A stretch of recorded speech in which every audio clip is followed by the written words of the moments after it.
6 o'clock, I'm Louise Parry. The headlines: murder investigation after High Wycombe stabbing, disability payments stopped without warning in Bucks, and death toll from Sussex crash expected to rise. BBC Three Counties Radio. A man's been murdered in a stabbing in High Wycombe. The victim, thought to be in his 20s, died in Church Square on Saturday evening.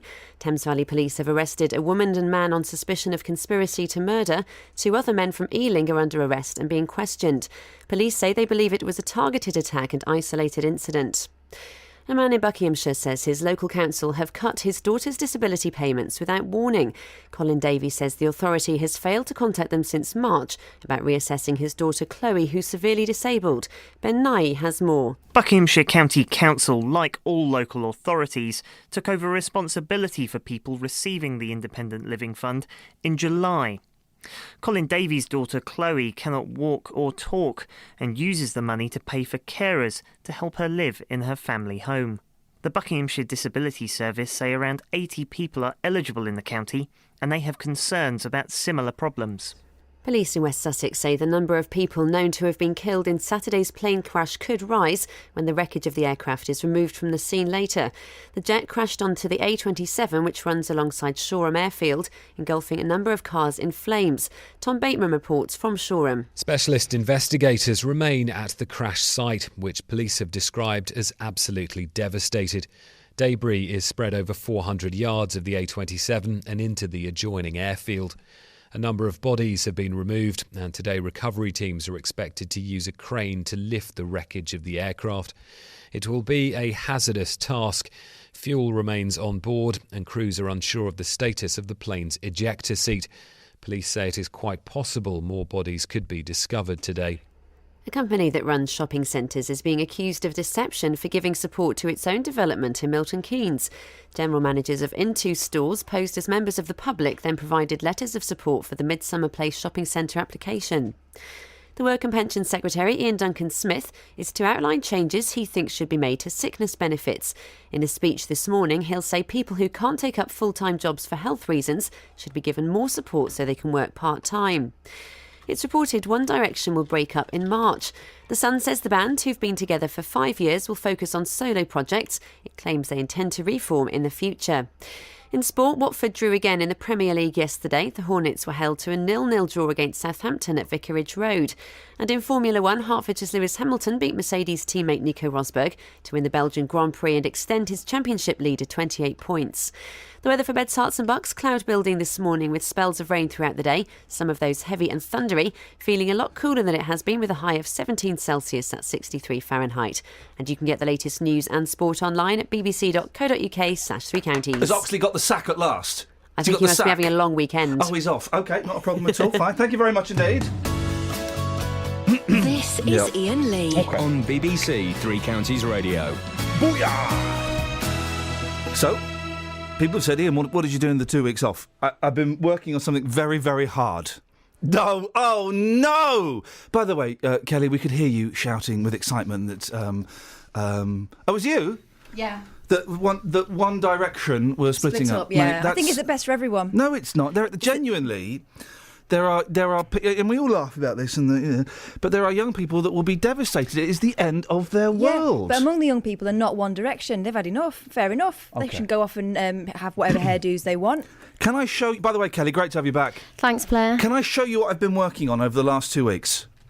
Well, If you want. Thank you very much indeed. I do. Goes a little bit like this.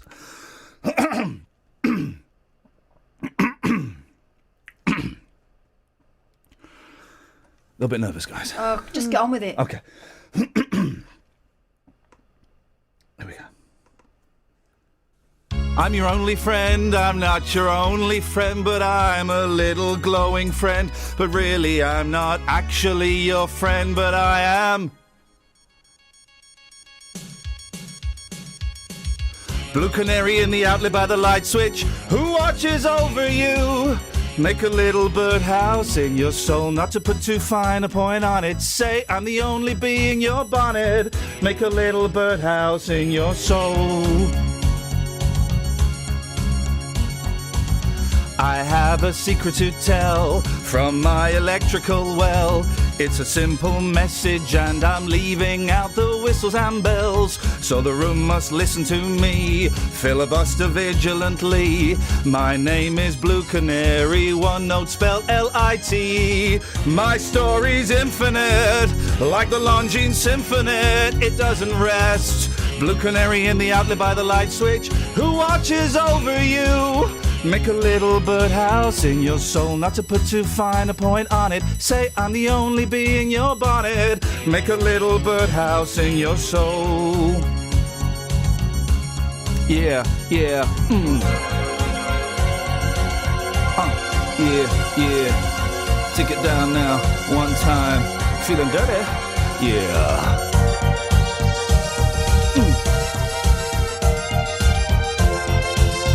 Here we go. Yeah. I'm your only friend, I'm not your only friend, but I'm a little glowing friend, but really I'm not actually your friend, but I am. I have a picture opposite me of my primitive ancestry that stood on rocky shores and kept the bitches shipwreck free. Though I respect that a lot, I'd be fine if that were my job. After killing Jason off and countless screaming Argonauts, bluebird of friendliness, like guardian angels, it's always here. Blue Canary in the outlet by the light switch, who watches over you. Make a little birdhouse in your soul, not to put too fine a point on it. Say I'm the only bee in your bonnet. Make a little birdhouse in your soul. While you're at it, keep the nightlight on inside the birdhouse in your soul. Not to put too fine a point on it. Say I'm the only bee in your bonnet. Make a little birdhouse in your soul. While you're at it, keep the nightlight on inside the birdhouse in your soul. Not to put too fine a point on it. Say I'm the only bee in your bonnet. Make a little birdhouse in your soul.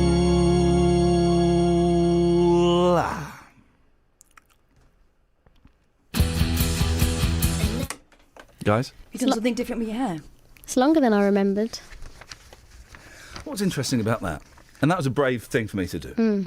Not one of my friends could look me in the eye. I did, as I guffawed. Not one of my friends could look me in the eye as I performed a song that I'd written and sweated over the last 2 weeks. That breaks my heart. I think you'll find I did look you in the eye when you said a very rude word by accident. Oh, there was no accident.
Morning, guys.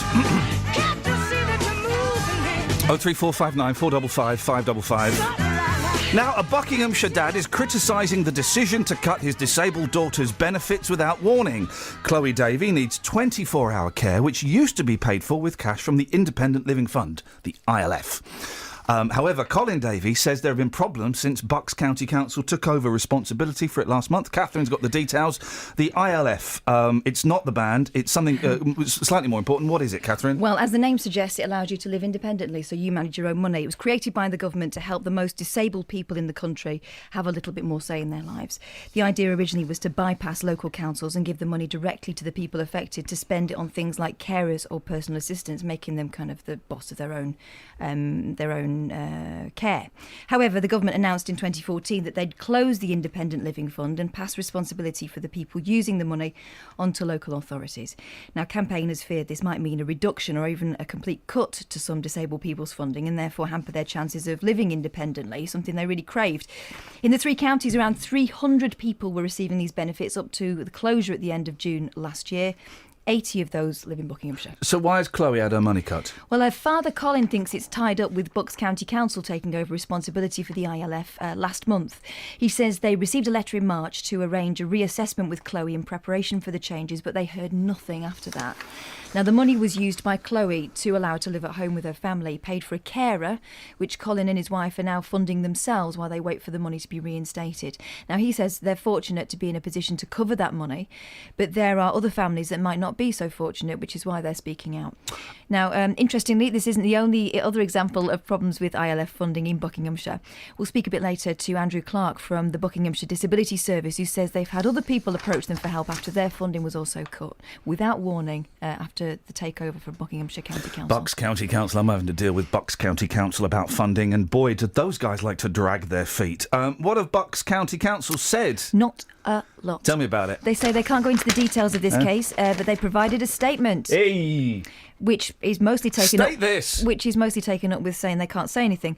As we're unable to discuss individual cases in public, we would like to urge Mr. Davey to contact us directly so we can help him resolve this issue as soon as possible. That's not true. They can discuss individual cases in public. Of course they can. That's let me think. What's the word? Oh yeah, a lie. Because of course they can. If Mr. Davey wants it discussed. If he's got his permission, yeah. No, Bucks County Council. And I've got to tread slightly carefully because I'm about to enter very delicate negotiations with them.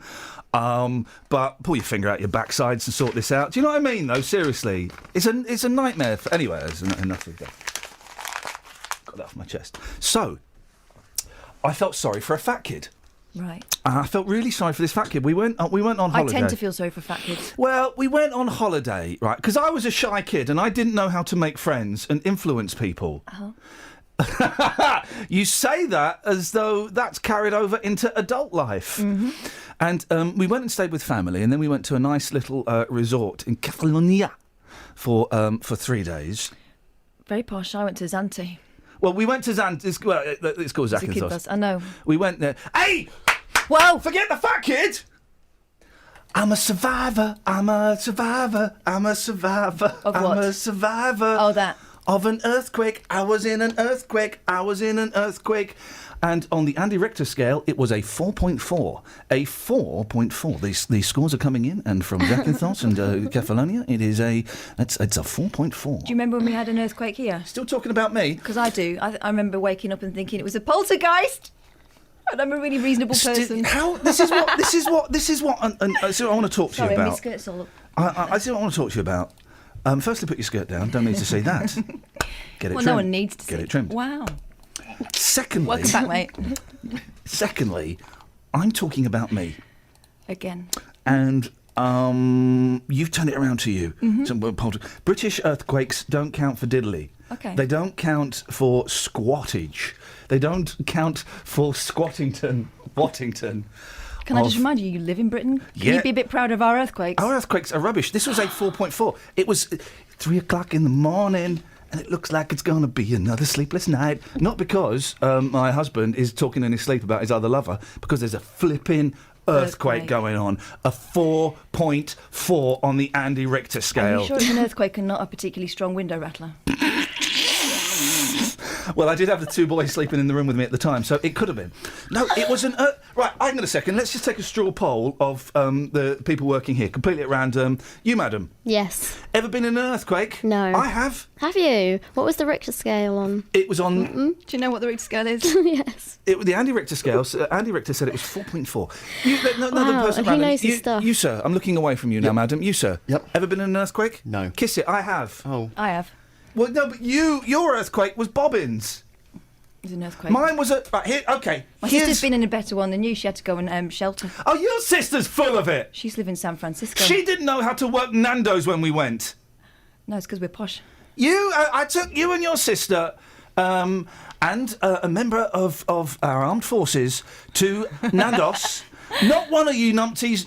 He's responsible for the protection of this country. You're responsible for not a lot. And your sister, I don't know what she does, apart from irritate me. Not one of you knew how to use the Nandos ordering system. Because we're Team Harvester. I've never been to a harvester. Travel news for beds, cards, and bugs. BBC Three Counties Radio. In Bricketwood on the North Orbital Road at the M25 Junction 21A roundabout, it's starting to look quite busy, but it's quite everywhere else at the moment. And Hitchin on the A505, it's closed in both directions between Bedford Road and Bearton Avenue. That's because of water mains works. And on the M1 there's roadworks between junction 12 for Flitwick and 11 for Dunstable in both directions as a lane closed, and there's speed restrictions of 50 miles an hour, so expect some queues there later on. There's no reported problems at the moment on the trains. Samantha Bruff, BBC Three Counties Radio. Thank you very much, Sammy. Thank you so much. Thank you. I wasn't listening. 6:16. It's Monday. This is the news, isn't it? Yes, the headlines on BBC. I can't remember how to do anything. Do you want me to do it? No, I'll do it. These are your headlines on BBC Three Counties Radio. A murder investigation's underway after a man was stabbed in High Wycombe. 4 people have been arrested, 2 of those on suspicion of conspiracy to murder. Police in West Sussex say the number of people known to have been killed in Saturday's plane crash could rise when the wreckage of the aircraft Well done. is removed from the scene. I mean, well done the first time. And a man in Buckinghamshire says their local council have cut his daughter's disability payments without warning. Tomorrow night, it's the League Cup second round. Watford travel to Preston. Great start to the Premier League season, but how are they going to get on against the Championship club? Would you believe it? Odione Carlo! MK Dons host Cardiff. Championship versus Championship. It's a tough one to call. Carl Robinson is celebrating, and that is probably going to be enough to put MK Dons through. And Luton entertain Premier League Stoke. Big game for the Hatters, but they usually do well when faced with a proposition like that. Super goal from Luton Town. Really good goal. Find out how all our teams do in the League Cup second round. Tomorrow night from 7 here on BBC Three Counties Radio.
I've got it.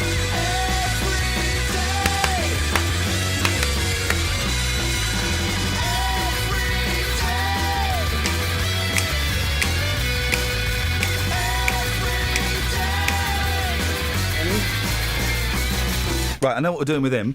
Can we send him out? Have we got? Is he? Yeah, he's ours right. to, I'm he's allowed ours to to do that. command. I want you to go out on the street. What's his name? Daniel. Thank you. Danny. Dan. Yeah. Dan, your son. Yeah, that's fine. Dan, your son.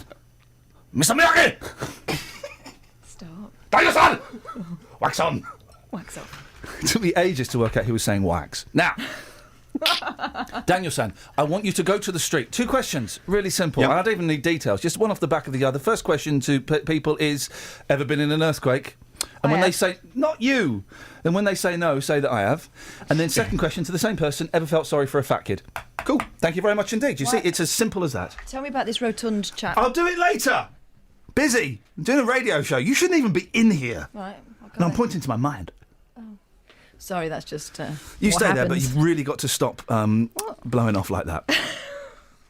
03459 455 555 is the phone number if you want to give us a call. Kelly, great to have you back. Thanks, Blair. You're welcome. Now, Milton Keynes shopping centre bosses are being accused of posing as ordinary Joes to make their expansion plans look popular.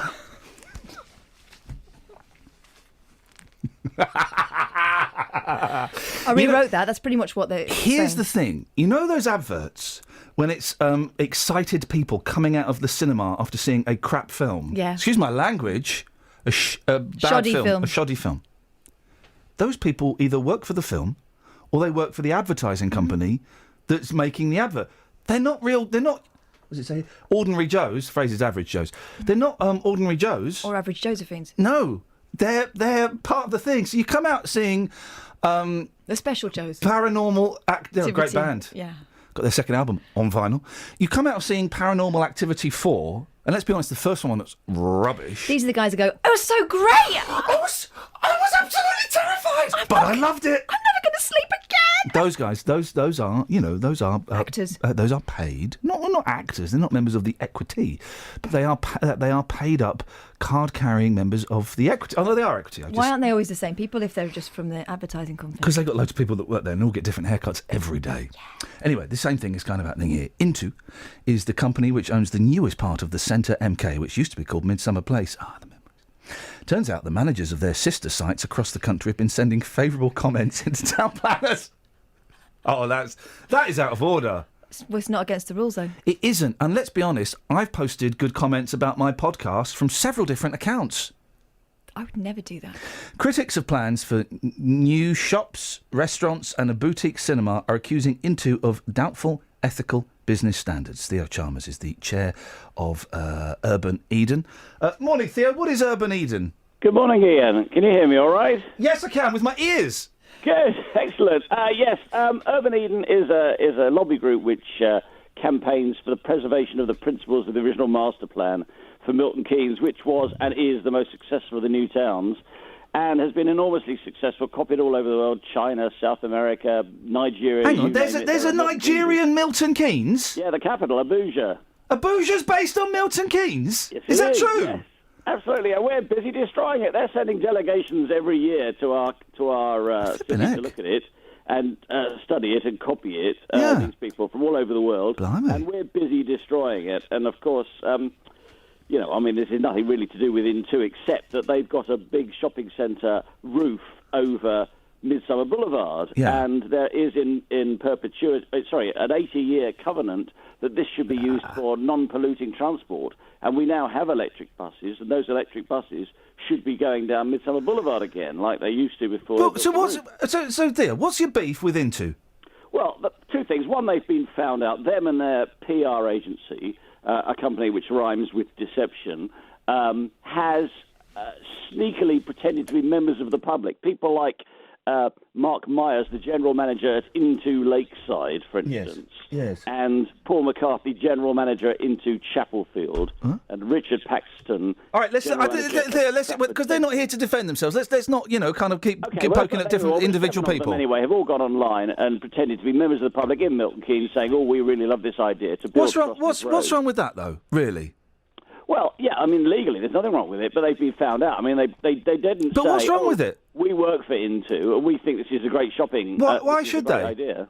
Sorry? Why should they, though? Well, I don't understand what's wrong with it. I mean, it's a little bit... They've gone onto the website of the council, the planning website, and they've got online and they've said, we're a member of the public, and we think this is a great idea. Have they used their names? Yes, they've used their real names. Well, then hang on. If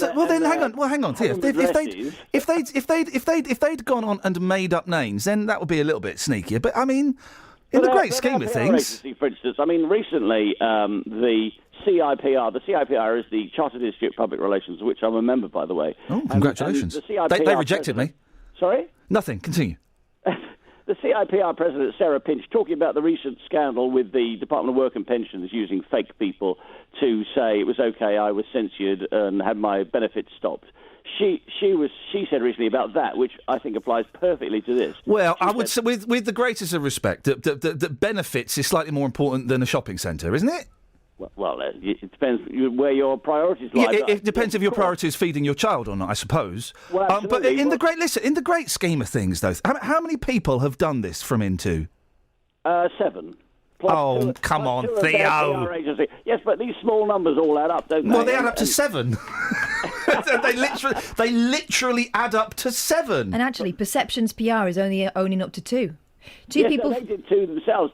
So the managing director of that company and one of that company's staff went online and pretended to be members of the public. Well, no, they are members of the public. In their statement, it says 2 people from the company who live and work in Milton Keynes have rightfully made comment on the council website relating to the development plans.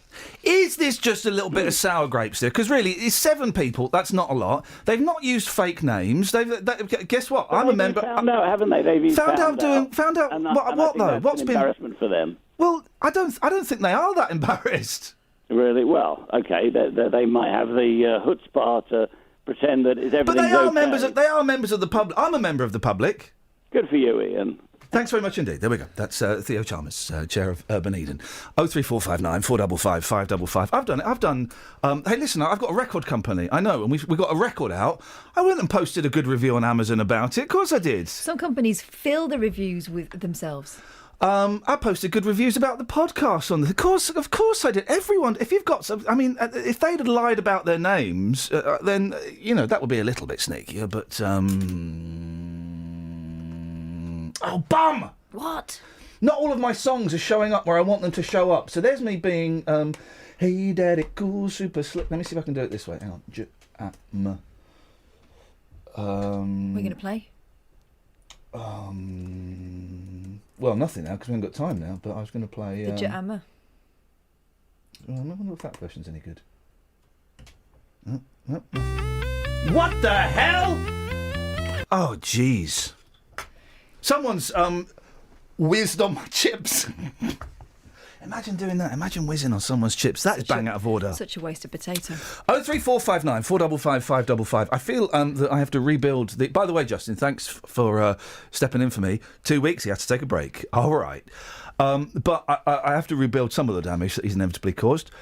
You can call in about anything. OBS. Some of the things we're talking about. Have you ever been in an earthquake? I have. That doesn't count. How big is yours? Well, it made the bed shake. I have. Mine was a 4.4 on the Andy Richter. I'm just going to call it the Andy, just to save time. Ever felt sorry for a fat lad? I always feel sorry for fat lads. I know you do. What do you mean by feel sorry? Yeah, no, I haven't. And plenty of great, hilarious banter coming to you direct from BBC Three Counties Radio. Travel news for beds, cards and bugs. BBC Three Counties Radio.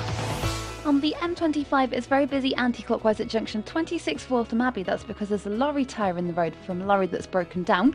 On the M25 anti-clockwise at junction 21 for the M1, it's also very busy there. And the M25 junction 21A roundabout in Brookett Wood is slow too on the speed sensors. In High Wycombe on the A40, it's looking fine at the moment, but there's roadworks between Bradenham Road and Chorley Road, which could cause some delays later on. And on the train departure boards, the 6:33 train from Luton to Bedford's cancelled, and the 6:30 service from Watford Junction junction to London Euston's also been cancelled. Samantha Bruff, BBC Three Counties Radio. Across beds, hearts and bugs. This is BBC Three Counties Radio.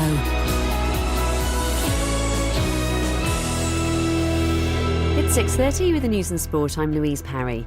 2 more people have been arrested in connection with a murder after a man was stabbed in High Wycombe. The victim, thought to be in his 20s, died in Church Street in High Wycombe on Saturday night. The wreckage of the jet which crashed on the A27 in West Sussex on Saturday will be removed today. Police say it's likely that at least 11 people were killed when the plane came down during the Shoreham Air Show. A man in Buckinghamshire says his local council have cut his daughter's disability payments without warning. Colin Davies says the authority has failed to contact them since March about reassessing his daughter Chloe, who's severely disabled. Three Counties Sport. BBC Three Counties Radio.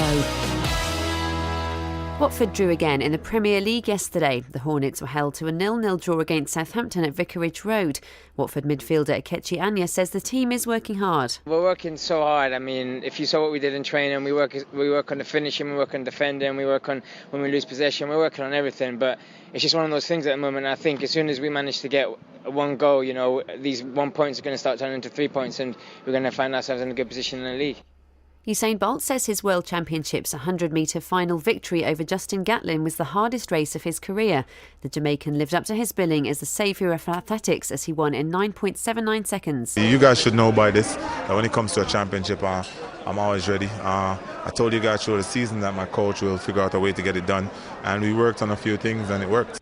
Elsewhere, Jessica Ennis says her heptathlon gold medal is one of the greatest moments of her career.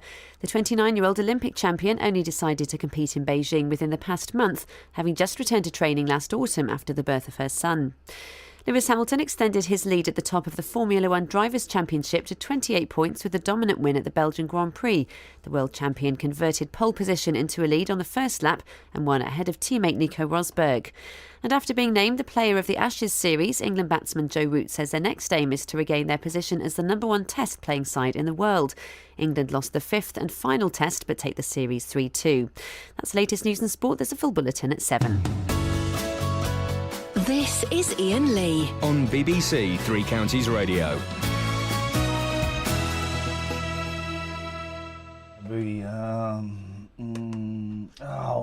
Bum! Will you stop saying that? The computer didn't work. I've done something to my computer and it didn't work. Yeah, but you've done 2 bums in 32 minutes. You should see what I was doing last week. It's a record even for you. Oh. No, this isn't what I want to play though. Sounds like me earlier on. Slow.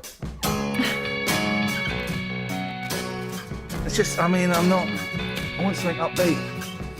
I'll turn this off then. I'm just going to give it a second. Do you know what song this is? Any idea what song that was? Let's go to I've forgotten that girl's name. Dashi. Dashi, great to have you back. It sounds like a really slow Sweet Home Alabama, like played in the wrong speed. That sort of vibe. Oh gosh, that's a really good guess. It's not the right answer. It's a good guess. Catherine, what do you reckon that is? Is it the Oasis brothers doing Maybe? No, mate, it's this.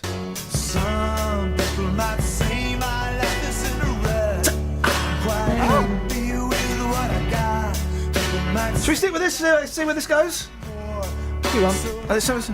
I can see the something's happening here today. Oh yeah. Show up strength with your Hang on. boys for tomorrow. No, I think it's a little bit. It's a little bit turgid. Turgid. It's okay. Oh, hang on. This won't work. No, I knew that. Okay. How is this? Flipping it. You go away. Is this? Hang on. Yeah. What the heck is this? Taking it home to the one-time styly Commodore 64. Oh, wow. Yeah. This is the Human League original demo. Just tweeting Carpet Martin. Okay. He wants to see my cake.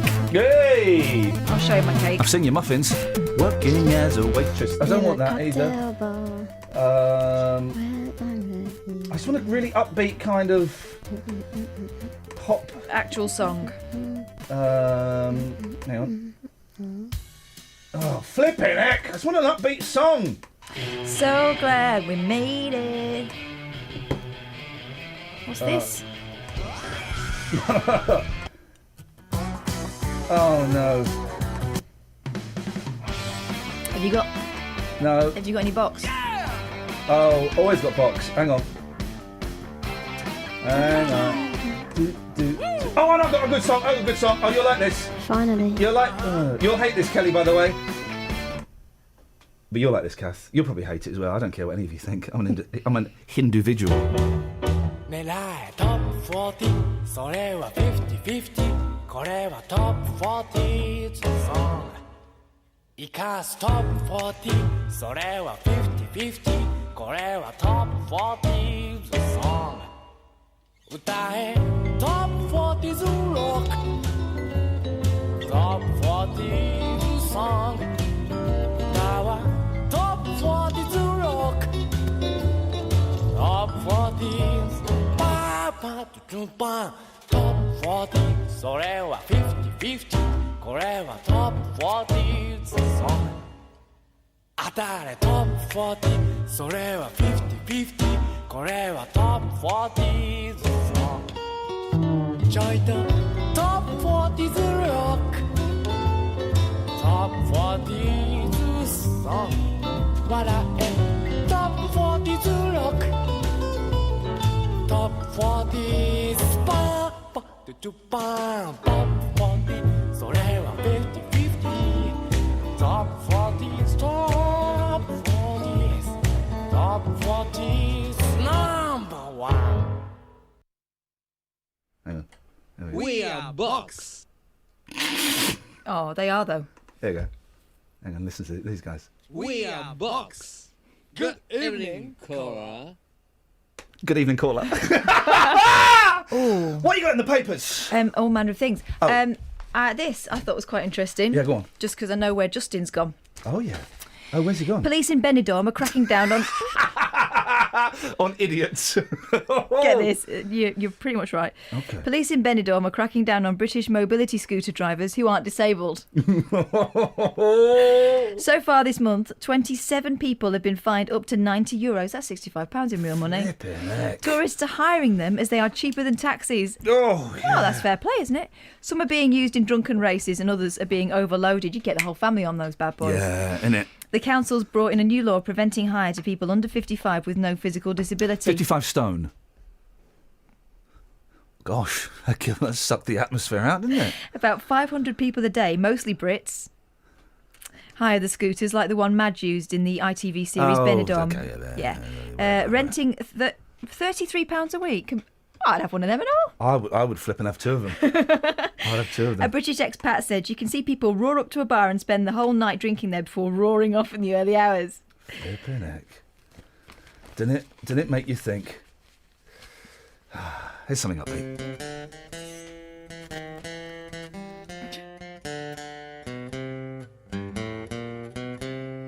Pardon me if I sentimental when we say goodbye. Don't be angry with me. Should I cry? Now, you're pulling a face at Bo Yatani. No, I'm getting every third word, that's all. I'm trying to work out whether it's English. Hang on, let's try... Dream a little. All right, OK. Don't know what your problem is with Japanese people singing country music. He sounds a bit drunk. Oh, mate. Almost the Haybon. Oh! West Virginia. British Mountain, Shenandoah River. 5 years old as older down the trees. Down the mountains, growing like a breeze. Country road. Oh, yeah. Take me home to the place I belong, West Virginia. Oh, you don't like that one? All right, fine. You like this one. I didn't say I didn't like it, I was just getting used to it. Maybe I didn't love you Oh dear. quite as often as I could help. Probably a mercy. Maybe I didn't treat you quite as good as I should have. Listen, how do I turn the director's commentary off? If I made you feel second best, girl, I'm sorry I was fine. It was what? I'm not sure. Swine. You're always always on my mind. Oh, God. You are always on my mind. All right, you don't like that one? Okay. Oh, hang on, we got that one. Let's try There's this more. one. Last one. There's an album of this stuff. Oh, no, I think This is Bo Yatani, right? He's a Japanese fella. Is that Japanese for rubbish? Oh, no, don't. I like By the time I get to Phoenix, No. she'll be lying. Should be what? I think he said Lysing. I think. She'll find a note I left her hanging Now he's just making noises. on her door. Doing something unspeakable on her door. She'll love. All right, it's the last one then. Promise? But behave.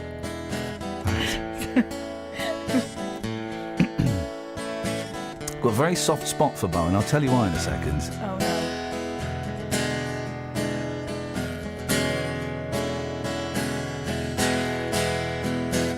I beg your pardon, Mama, what did you say?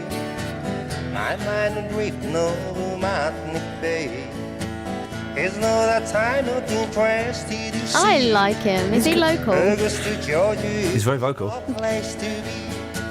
I think Jamaica needs a moon. Now, I'll tell you why I like Bo Yatani. He's Is that Calypso he was I am not attempting sure. there? I mean, Calypso. We got money, Mama, but we can't go. We split the difference, go to Coconut Grove. Keep on talking, Mama. So, when my wife and I went to Japan, before we had the kids, we went to Kyoto, okay, and we're looking at things to do in Kyoto. And we saw there was a country and western bar. And we went, this is going to be awesome. Let's go to the country and western bar. And so we got a cab, and the cab driver did not have a clue what we were talking about. And we're showing him, country and western bar. He said, I don't... And we showed him the address. He said, there's nothing there.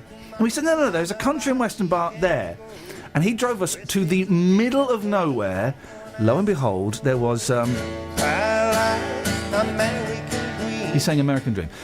There was a country and western bar, right? Did it have swing doors? So we went... Yeah, it did. It had all of that. We went in, and it was massive. This country and western bar. It was all wood and wood panels and everything. And there were 8 other people there in the audience, massive, and a stage. And Bo Yatani and his full band were playing, and there was about 6 of them on stage. 7 of them on stage. And someone working behind the bar. Hi, David. Oh. And, so we watched, and it was brilliant, and they're doing this, and it came up to the interval, and me and my wife said, let's go at the interval. We've seen it, we've enjoyed the joke, we'll go at the interval, it's great. And then, as we were about to leave, the other 8 people left. So it's just me and my wife in there, and we're thinking, we can't leave. We cannot now get up, and because it's going to look like we think they're rubbish. Well, right? everyone else does. So we stayed, and we ordered some food, and we got talking to Mr. Yatani-san, and... we just got talking about stuff, and I said, "Oh, do you know Rhinestone Cowboy by Glenn Campbell?" Oh no, that was cruel. He went, "Yeah, I do. Do you want to sing it with us?" I went, "Oh, I have never wanted to sing anything more than Rhinestone Cowboy with a Japanese country and western band." So he said, "All right, we'll get you up." So he then goes up, and he does the second half of the concert, right? Bearing in mind, it's just me and my wife there, but he does it. Good evening. I won't do the voice. Good evening, everybody. Welcome back. Hope you enjoy. And he does all the spiel. He's doing all the talking. All the, hope you enjoy the concert. It's great to have you here. Here's one you might like. It's, I don't know, it's Willie Nelson. You try saying that as a Japanese fella. So he does like 3 or 4 songs. And then he says, we've got a very special guest in the audience tonight. It's you. Mr. Iain Reid. Now, and he went, round of applause for Mr. Iain Reid. So my wife just started going like this. And he said, you've come all the way from the UK. And I went, yeah. We just had this conversation like 15 minutes before. He said, He's showbiz, though. He said, would you like to sing a song with us? I went, yeah, I'd love to. And I'm still in the audience. He said, do you know Rhinestone Cowboy? And I went, yeah, you know I do. He said, round of applause for Mr. Iain Reid. And I get up and I sing Rhinestone Cowboy with these bad boys in front of just my wife. I had a video of it. I've lost the video of it, unfortunately. It was as awesome as you can imagine. For one night, I was a country and western superstar in Japan. I've spent one night in Japan. Just one. You did, didn't you? What a way to go. It cost me 40 quid. OK, here we go. 03459 455 555. Where have you spent one night? Can be a boy's bed if you're, if you're, I was going to say slapper, but if, it can be a boy's bed. If you're a strong, independent woman living her life.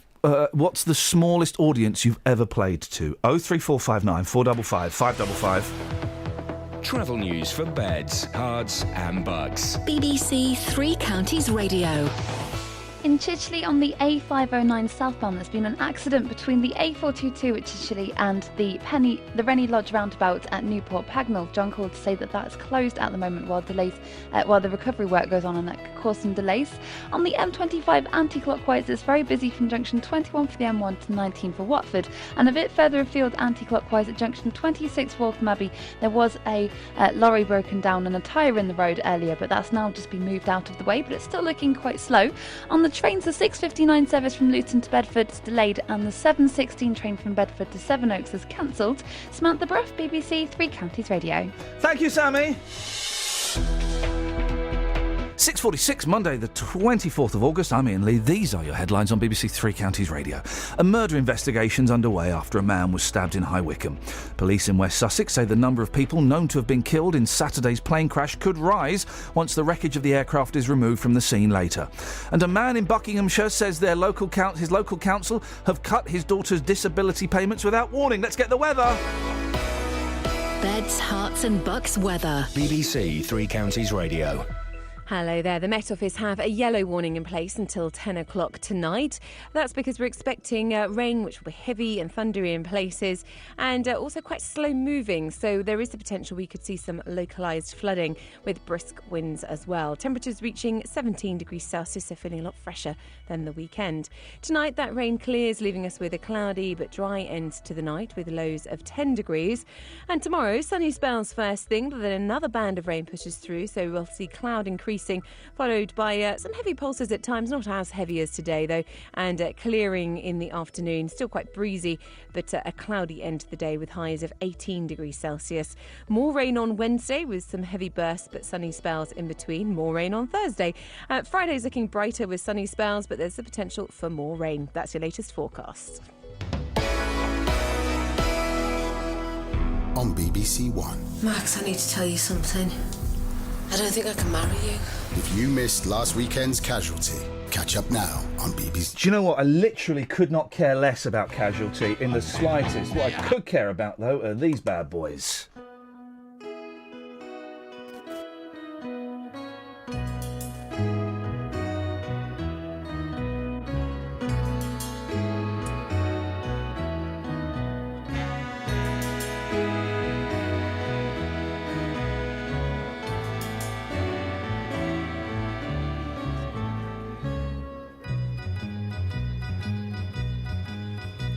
Well, East Coast girls are hit by rhythm.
fucking love the Beach Boys.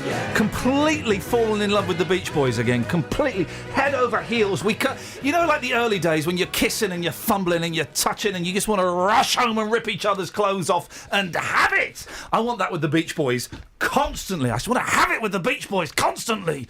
Oh. Okay, we're going to play a game. Don't rush things because it'll just get spoiled again. We're going to play a game. What? The game is Name This Beatles Song. I'm going to play a Beatles song. You're going to name it. Let's start with this one. Oh, hang on. Here we go.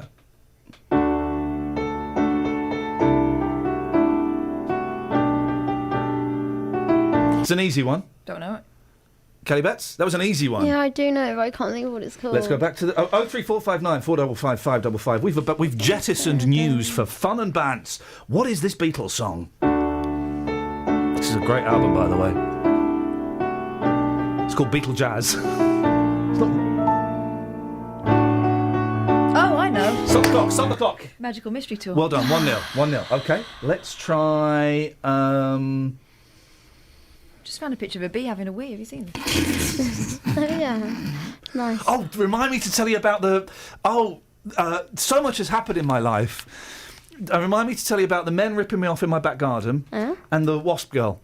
When are you going to tell us about the fat lad? Later. Okay, what song's this? We're on the... Fingers on the buzzer. Oh. Let it be. Okay, it's 2-0, Kels. You like music, but she's older. She's closer to the Beatles geographically and ageically than you are. Okay, let's try this one. Not Scouse. Here we go.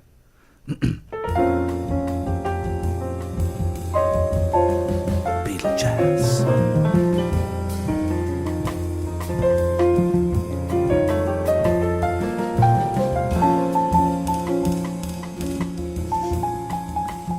This is actually a Beatles song.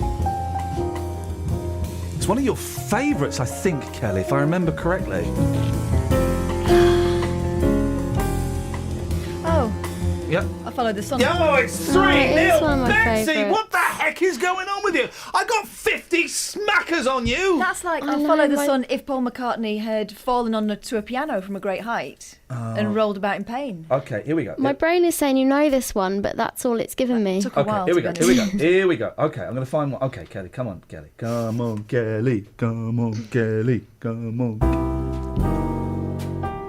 Don't look at the computer screen. I'm not looking at it. Oh. Any ideas? You didn't. Oh. Yeah. Go on. No, go on. Want to hear it again? Here we go.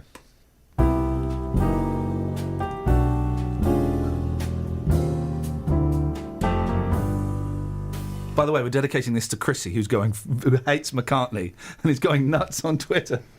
Any ideas? Kelly Betts. Let's have some more. Same bit. Same bit.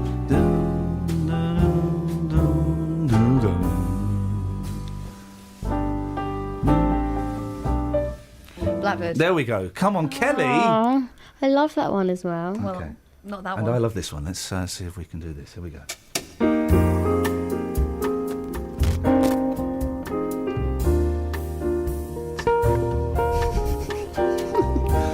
Gosh. With Jeff Noodles on guitar.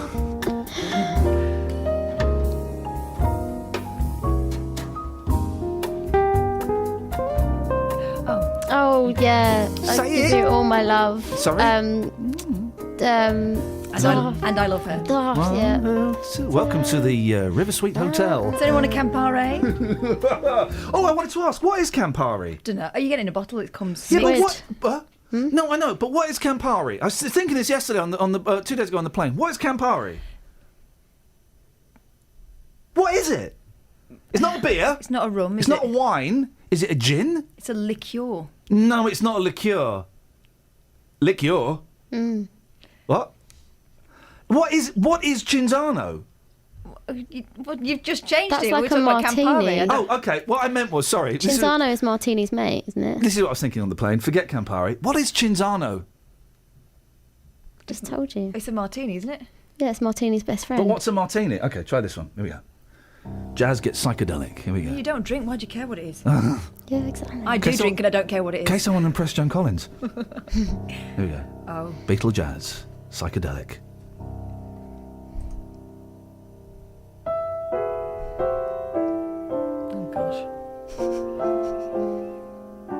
There was the chord. There was the chord.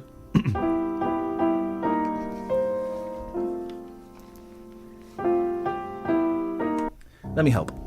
You ready? Mhm. You ready? Jazz.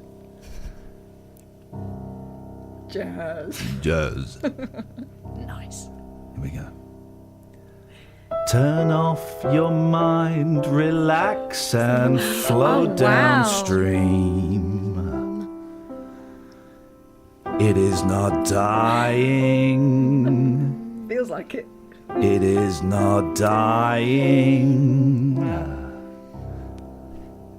Lay down all thoughts, surrender to the void. Oh. Void of the beginning. Of the beginning. Yeah. This definitely needs a Shatner. Here we go. The acid's kicking in. Or remind me to tell you about the ferry as well, and it was like being on an acid trip. How do you know? Because I've done acid. Sorry? I'm guessing I read about it in a book. I saw the 60s on the telly. It's colourful, isn't it? Oh. It's still going on. What are they doing? Oh. Bongo Freakout, which is, by the way, is the name of my new autobiography. Your new one? Someone's dropped a guinea pig on the It's bongos. it's my nickname at school, Bongo Freakout. I used to go to school with a kid called Bongo Freakout. I used to get bullied mercilessly. I used to get patting him on the head. Here we go. Oh. How is... Stop it! All right, last one. Get off. This is a good one. Last one. Okay. You'll never get this.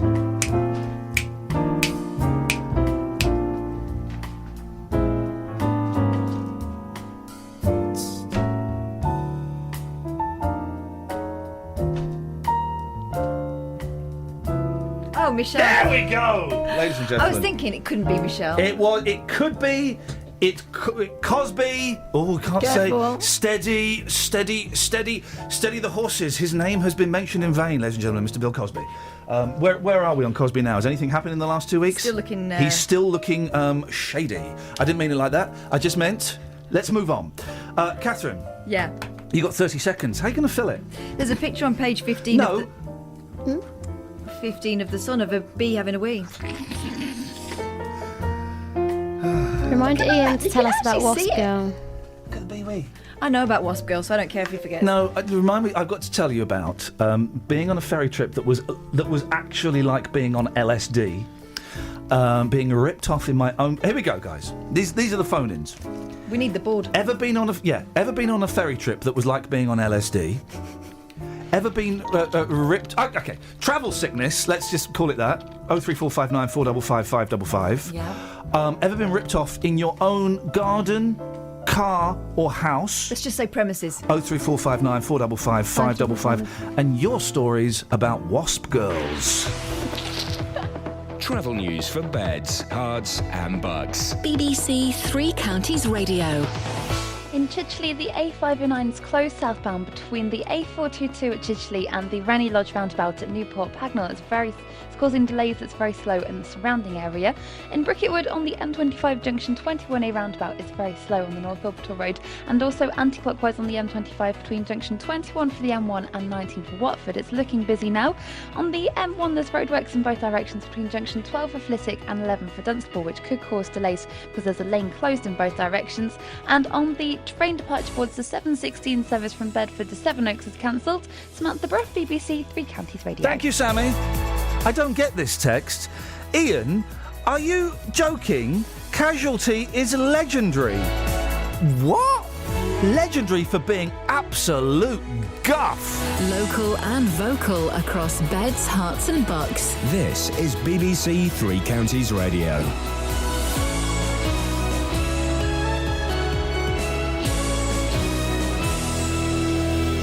It's 7 o'clock. I'm Louise Parry. The headlines: murder investigation in High Wycombe, air crash death toll expected to rise, and shake-up of sickness benefits. BBC Three Counties Radio. Two more people have been arrested in connection with a murder after a man was stabbed in what Thames Valley Police are calling a targeted attack in Buckinghamshire.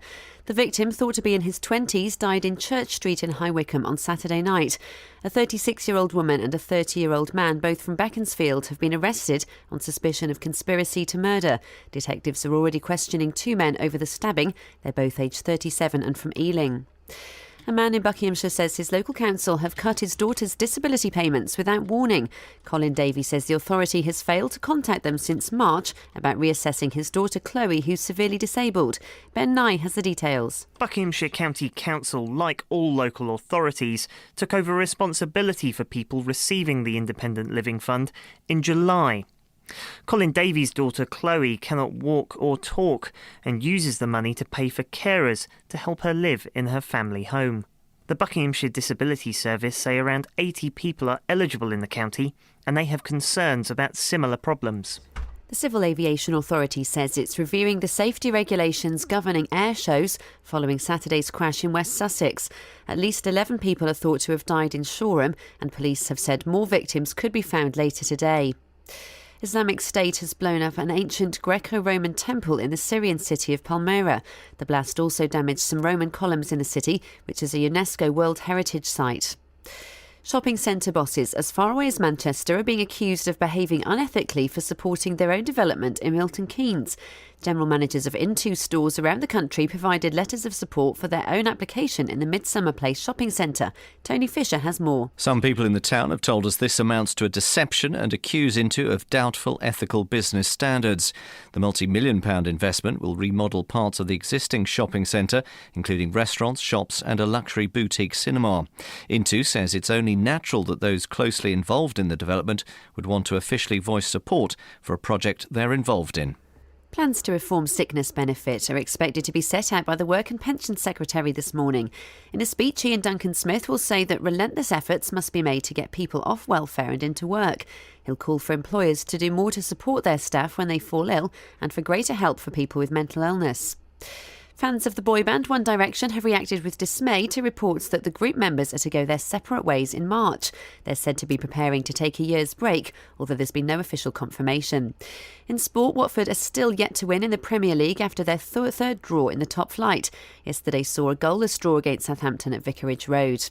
The weather, cloud building this morning with spells of rain throughout the day, some of that heavy and thundery, feeling cooler than of late with a high of 17 degrees Celsius, that's 63 Fahrenheit.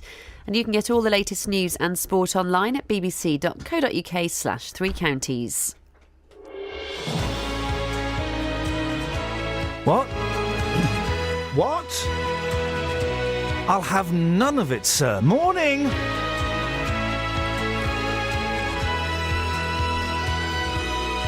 And a very special morning this morning, of course, to Mr. Derek Groom. Morning, Derek! Derek says on Facebook, Iain, Dealey was good, but you're great. Bless you, Derek. Thank you, mate.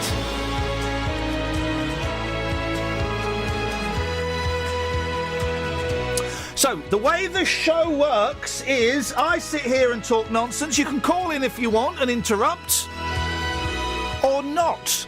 And you can call in about the stuff that I'm talking about or the stuff that you want to talk about. The things we don't do. We don't do birthdays. We don't do dog shows. And I swear, hand on heart, I will never, ever do poetry on this radio show so long as I am drawing breath. Ever felt sorry for a fat kid? Ever been in an earthquake? Ever been ripped off in your own premises? Wasp girls? Oh, and anything you fancy. 03459 455 555. Across beds, hearts and bucks. This is BBC Three Counties Radio. Celeste texting in. Iain, great to have you back. Thank you, Celeste. I do not get this text. Iain, you are a muppet. I get that bit. Get that all the time. From his family. Thanks, Mum. Gonzo. Sorry? Oh, no, I'm not Gonzo. Do you know who I am? I'm Beaker. Oh. I'm Beaker. Which one was Beaker? What did he say? There was Bunsen and Beaker. Beaker was on a... Yeah, you actually, the same mouth. And you look like Bunsen, the bald fellow with the glasses. That's Scoins, surely. No, I'm doing the Swedish Chef.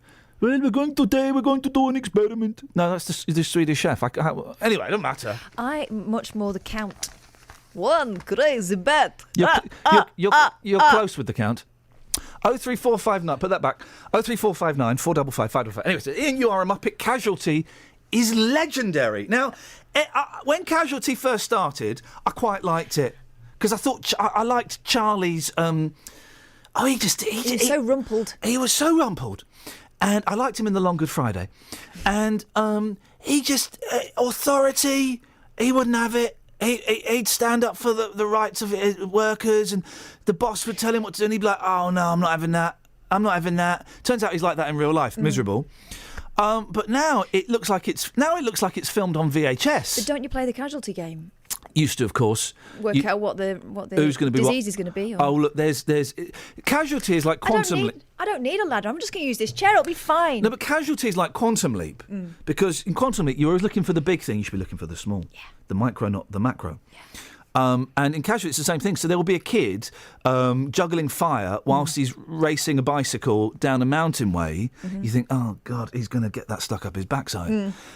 It's not. It's the old fella who's watching him. Yeah. Who trips over a pebble and falls down a shaft. And the goat eats him. Exactly. That's what happens in Casualty.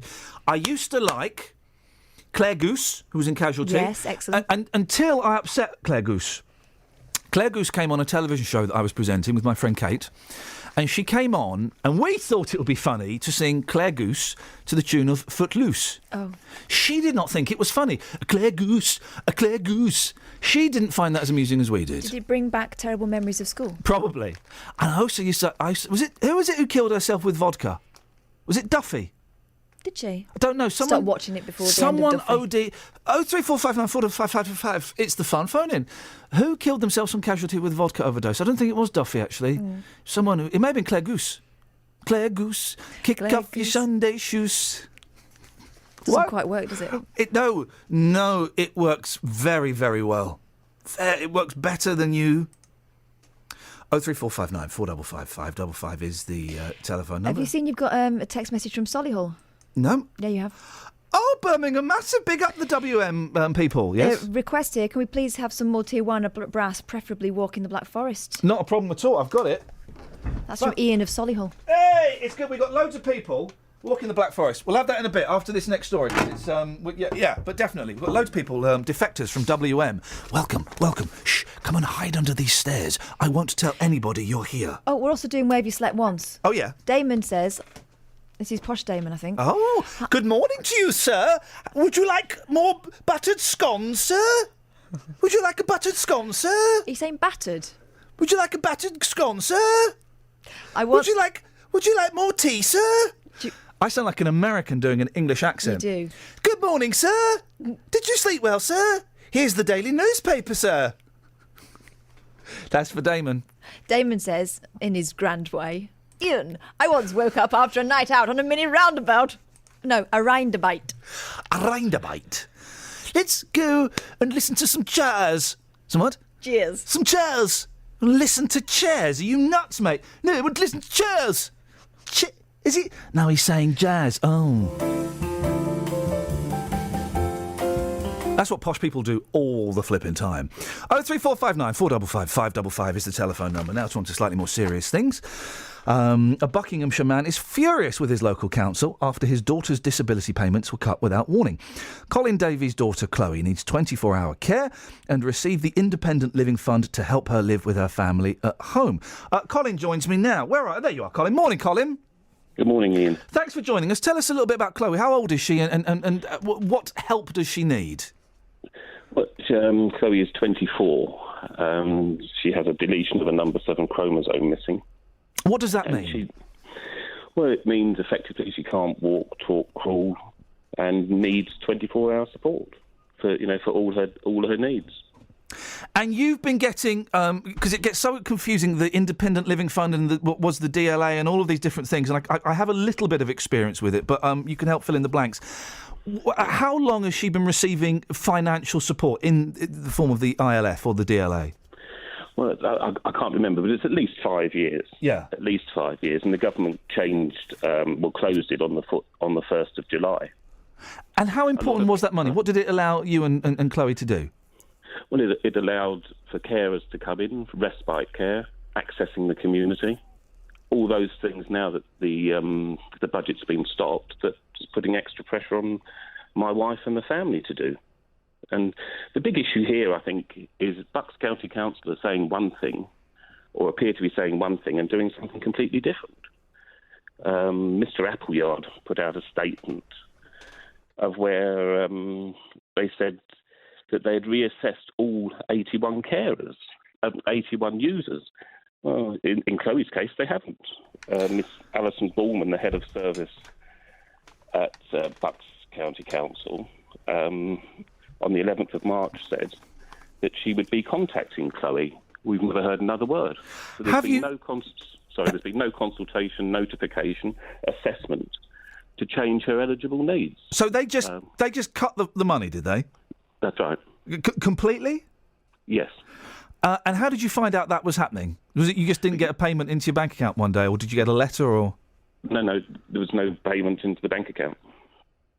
Really? It was just, so I'm laughing because that's because it seems incredibly cold and shocking. So you expected the money to go in, and you looked, and it wasn't there.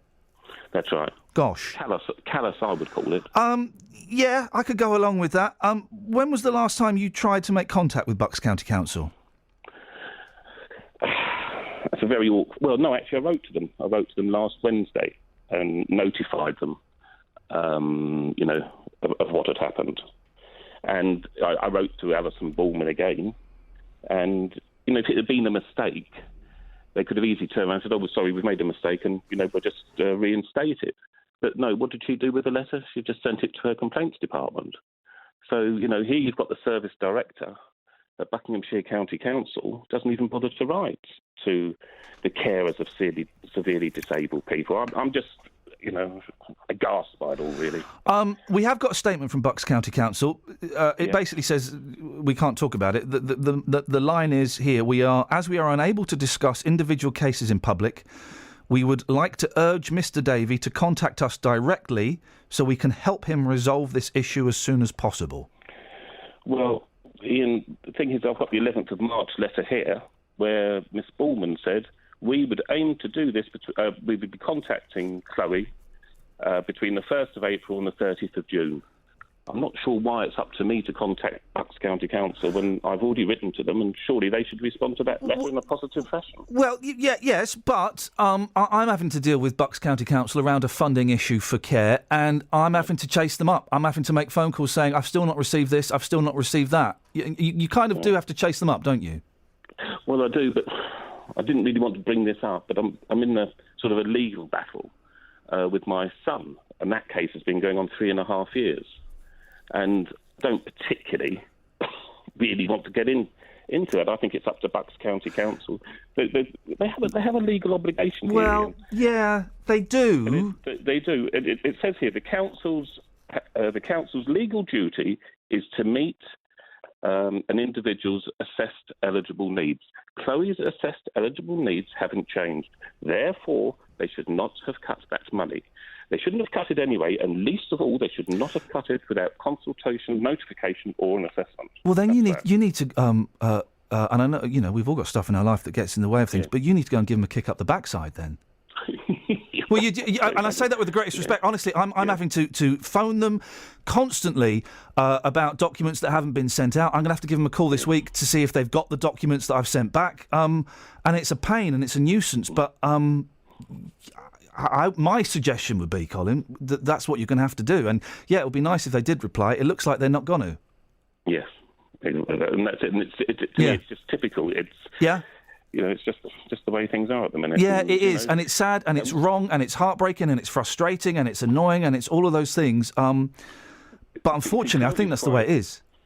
But Chloe's quite lucky. What about all the other people out there that don't have the support that Chloe has? Oh, yeah. How many other ILF, ex-LRILF users have had their budgets cut? Oh, and there will be people as well, Colin, who'll just go, oh, it's been cut. Oh, well, they must be right. They're the council. They must know what they're doing. Exactly. And go on, sorry. No, you go. I'm sorry. I was just going to say, it's taken me a long time to realise actually the council are as clueless as it's sometimes more clueless than we are, because we, people in positions of care often know more about the rules and the laws and the regulations than the council do. Yeah. Would the BBC be interested to take calls from other people in case they've had their... If anyone... Listen, Colin, we're always happy to take calls on anything on this show. If there is anybody listening who's in that position, 03459 455 555. Listen, it breaks my heart that as a country, we don't look after our most vulnerable people as well as we should. I sincerely wish you and your family the very best of luck, Colin. Thank you. Well, thanks for having me on. Thank you very much indeed. Let us know how it progresses. We take calls on anything on this. If you, if you're affected by that story, 03459 455 555 is the telephone number, of course. Right, let's get the travel. Travel news for beds, cards and bugs. BBC Three Counties Radio. In Chicheley, the A509 is closed southbound because of an accident between the A422 at Chicheley and the Rennie Lodge roundabout in Newport Pagnell. Giles called to say that that's closed and it's very busy nearby. On the A1 southbound, they're accused from Holiday Inn towards Stirling Corner, and also in High Wycombe on the A40 London Road, where the temporary traffics are at Queen's Road. It's looking quite busy on the speed sensors. On the motorways, the M25 is busy anti-clockwise from junction 21 for the M1 to 19 for Watford. And on the trains, Thameslink are reporting delays between Bedford and Brighton and Luton and Sutton because of a shortage of train crews. Samantha Bruff, BBC Three Counties Radio. Thank you, Sammy. It was Kelly Liddell. Sammy? She's gone. Sorry? Flip it up. It was Kelly Liddell. Who's Kelly Liddell? She was the nurse that killed herself in Casualty. Oh no! It was years ago. Oh, okay. It didn't happen on Saturday. It was years ago, and it was a TV programme, drama. So it's none of it is real. Yeah, but Casualty's good, isn't it? Oh, not you as well.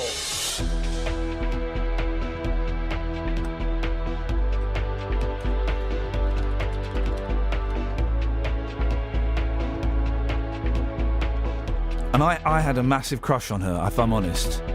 But I could just never tell her. Sammy Bruff I'm referring to, ladies and gentlemen. Thank you very much. Morning, this is Message David. It's Kelly calling from BBC. Oh, that's Kelly. That's Kelly leaving a message. Kelly's posh voice, that. Kelly's posh voice, I say. Just clicking some buttons, nothing for you to worry about. 7:17, Monday the 24th of August. I'm Iain Lee. These are your headlines on BBC Three Counties Radio. 2 people have been arrested on suspicion of murder after a man was stabbed in High Wycombe on Saturday night. Police in West Sussex say the number of people known to have been killed in Saturday's plane crash could rise when the wreckage of the aircraft is removed from the scene later.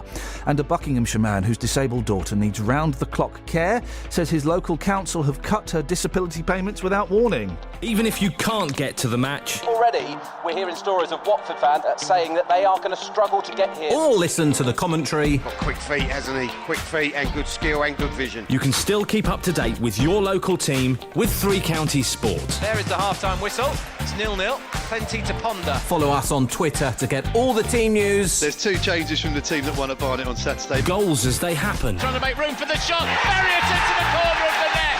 Super goal from Luton Town. And reaction at the final whistle. Momentum changes very quickly in these games, and we're disappointed for that. Twitter.com/BBC3CR and stay up to date with your local team. Who was the... Who was the guy from Solihull? Iain. What did he want? Just saying some things here. No, stuff. Who was the one who wanted the song? Oh, yeah, he wanted... That's what I asked. Who was Iain. he? It was Iain. Yeah, I know. Iain in Solihull, spelt wrong. Yes. Well, Solihull spelt right. Yep. Or is it Solihull? Oh, please. Anyway, he wants Tijuana Brass and Walk in the Black Forest. Okay, well, here it is. This is what we do This is what we do here at not at that other place. Here, this is what we do. Oh yeah. What texts have we got? And I know we haven't got many, so... Damon says... 813... Is it Posh Damon again? Yeah. Would you like... Good morning, sir. Would you like your English newspaper, sir? I think it's as a result of you saying that never, Never Yeah. will we have poetry on this programme. Ladies and gentlemen, I'm standing to attention. My one hand is on my heart, my other hand is saluting the Queen. I swear, as long as I shall live, we will never have poetry on this show, ever. Posh Damon writes. Yes, sir. Like the dew of grass. No. Like the grapes pressed through glass. I have to censor you. I cannot allow that to... Poetry on the radio, I hate it. Never going to happen. Never. Huh? There's a bit about we in it. I thought you might like it. No, never. I hate poetry on the radio. I used to work on a London radio station doing a late night phone-in. Did you? Yeah. Is it good? It was good when I was there. Soulless now. And you constantly get 12:30 old women phone up saying, I'm 82. Didn't ask. I've written a poem. I didn't ask for that either. And they'd read their turgid poetry that was awful. It was all da da da da da da da da da da da, and sometimes I'd have words in, and it was just awful. You know who started this? Who's uncorked this particular genie bottle? Go on. Justin. Oh, for flip's Last sake. week, he started writing poetry. Now, you say writing poetry. I mean, it was something else than poetry. I hate poems. I hate poems, and although do you know what I'm going to start getting into? I've decided. Have a guess. Painting. No. Kelly? Karate. No. S&M. No. Marks and Spencer's and Marks. No. I'm gonna give. The next couple of weeks, I'm gonna give reggae a really good crack. I'm gonna give reggae a really good crack. I found the shortcut into it. Okay. Is it No Doubt? Don't speak. No. You know my shortcut in is this. Okay. I'm obsessing about this. Have you heard this? Now this is kind of like... This is more dub, isn't it? This is dub, but it's got the reggae, the skank guitar. This song terrifies me. Do you know what... All right, Kelly, do you know what song this is? Do you know what song this is? Listen to the beginning. This is classic Name That Tune. Okay. Listen to the humming. Imagine it's a trumpet, horns. Imagine it's horns. And is it a reggae song? No. No. What era is it from? It was from the 60s. This is 1979.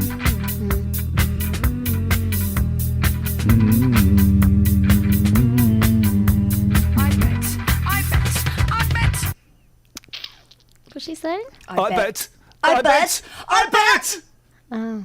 One more time, then we're going to go into it. Okay. We Any have ideas? Yeah. And I knew you'd hate this, and it's flipping brilliant. This. I don't hate it. Do you know, the second and third time I listened to it, I liked it more. Yeah, no, it's a grower. And I can't stop listening to it because the humming. They couldn't afford horns, so they hummed, and it's terrifying. Do you know what it reminds me of? The humming bit. Yeah. That thing we used to do to teachers, it drive them absolutely loopy. Oh, it's terrifying. It's haunted. This song. This song has got ghosts in it.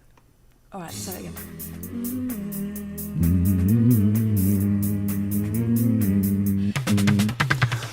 Is it Heard It Through the Grapevine? Yes. Let's find out. She said yes, but yeah.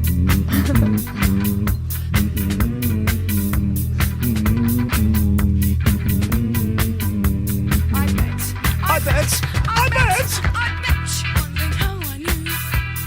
But your plans to make me blue with some other guy you knew before. That's right, guys. We're playing The Slits on BBC Local Radio.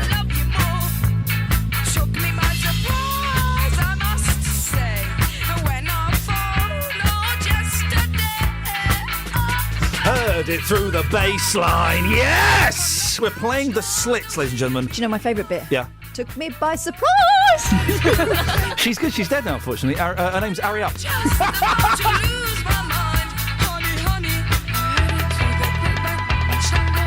And this is the key, I think, to reggae, to open the reggae door.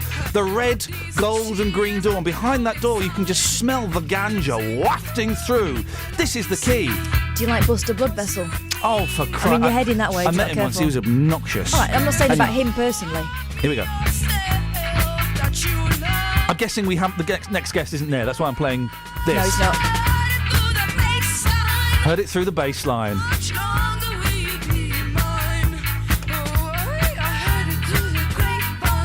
It's a grower. It's a grower. You're listening at home, hating this. Hating it. But, honestly, it gets better and better. You're hating this, aren't you, Den Den? It certainly couldn't get any worse. Tell you who's loving this. Shirley on the text. Yeah, go on. Loves it. Welcome back, Iain. You're fantastic. Oh. Can tell you're back. It's brilliant. And it's kind of what she's saying. Sir Les is digging as well. Iain, I thought Justin was good, but this is incredible. Keep up the good work, sir.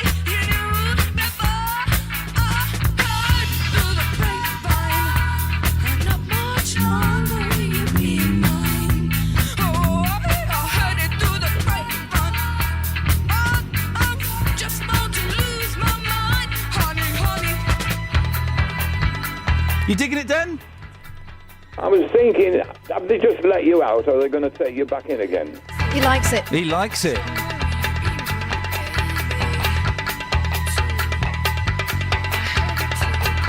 Den, what you got for us, boss? I just wanted to know, first of all, when will we see you on the Saturday trying to win this game with celebrities? Oh, I just smelt a dead man's perfume. I just got. Well, oh yeah, while I've been away. Sorry. Hang on. Yeah, I like that bit. She sounds like an English Bjork. Yeah. Well, it's the Slits and it's the album of the week, Cut. More tracks throughout the week. Said Ken Bruce. Oh yeah, while I've been away, I've become really spiritual. Not you and all. Yeah. And I just got a waft of a dead man's perfume. Well, it wasn't mine. Are you wearing perfume or aftershave? Cologne? Not yet. Are you dead? No. Okay. Hang on, big finish. It's growing on Kel's bells. Look, it's growing. It's a grower. Danny's dancing in the park outside. Here we go. Big finish.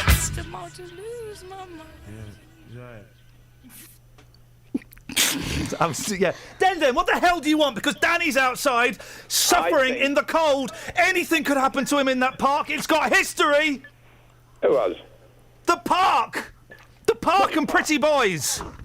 Well, I'll tell you what, I'm glad to have you back. Thanks very much. I don't know. You're referring to the episode of Pointless where I go on with Keith Chegwin. I've got no idea when they're showing it, and I won't know until I see my mum, and she'll go, "Oh, you're on the telly last week." So, but if I find out in advance, Den, I shall let you all know.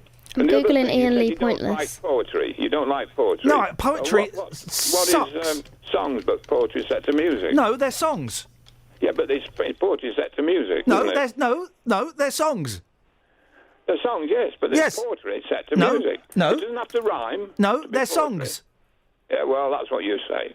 Thank you very much indeed. 03459 455 555. Daniel-san? Yes. Hey, I love that version of the Reggae Heard It Through the Grapevine. The reggae heard it through the game vine? What the hell is going on? Games in the brain. Games in the brain. I can see you. I can see you. I can see you, baby, shaking your bum. Change the lyrics. Described me as a pretty boy. That's Very nice. pretty boy. And I'm digging the look. Because of Daniel-san, we haven't got time to talk to you now. Are you okay to loiter in that park? I can see you. Yep. You can go and play on the swings if you want. Oh, lovely. Go and play on the swing, and we come back to you after news. It's only raining. Ta-ta. It's was there a tone there? Little tiny one. It's a pretty tone, though. So pretty, so dreamy. Very, very pretty tone. Let's get... I've done it, I think. Yes. Travel news for beds, cards and bugs. BBC Three Counties Radio. The A509 in Chichiley is closed southbound between the A422 and the Rennie Lodge roundabout at Newport Pagnell because of an accident and the recovery work going on. It's causing some delays on both approaches. On the A1 southbound in Borehamwood, there are queues between the Holiday Inn and the Stirling Corner. And on the M25, it's busy anti-clockwise from junction 17 for Maple Cross to 16 for the M40. On the trains, Thameslink are reporting delays between Bedford and Brighton and between Luton and Sutton because of a shortage of train queues. And the 740 train from Luton to Sutton is cancelled, and the 746 train from Luton to Sutton is also cancelled. Samantha Bruff, BBC Three Counties Radio. You Sammy. Do you remember? Have you seen this There's a very funny tweet that's kind of a little bit niche, but I'm digging niche at the moment. I don't think we should make it easy for you guys. Where is it? Oh, where's it gone? Oh, Iain says, get the Carnival lads to give us a guide to reggae. Do you remember those Carnival lads that came in to argue about speakers? Can we get those I think we should close that chapter. Can we get those guys on again? I've become spiritual and I'm going to start digging reggae. What is happening to the world? Ever been in an earthquake? Oh, there we go. That's why I'm really pleased to be back. The computer system is so user-friendly. Across beds, hearts and bugs. This is BBC Three Counties Radio.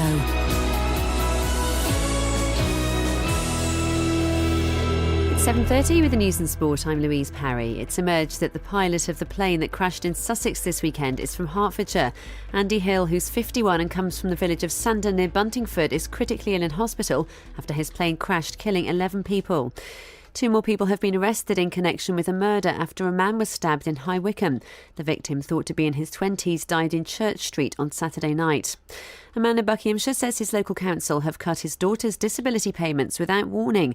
Colin Davies says the authority has failed to contact them since March about reassessing his daughter Chloe, who's severely disabled. Three Counties Sport. BBC Three Counties Radio. It was a draw again for Watford in the Premier League yesterday. The Hornets were held till a 0-0 draw against Southampton at Vicarage Road.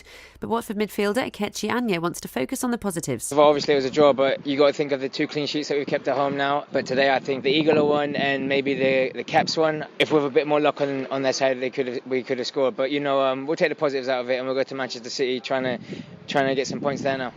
In athletics, Usain Bolt produced one of the best performances of his career as he beat Justin Gatlin to win his 3rd 100-metre world title.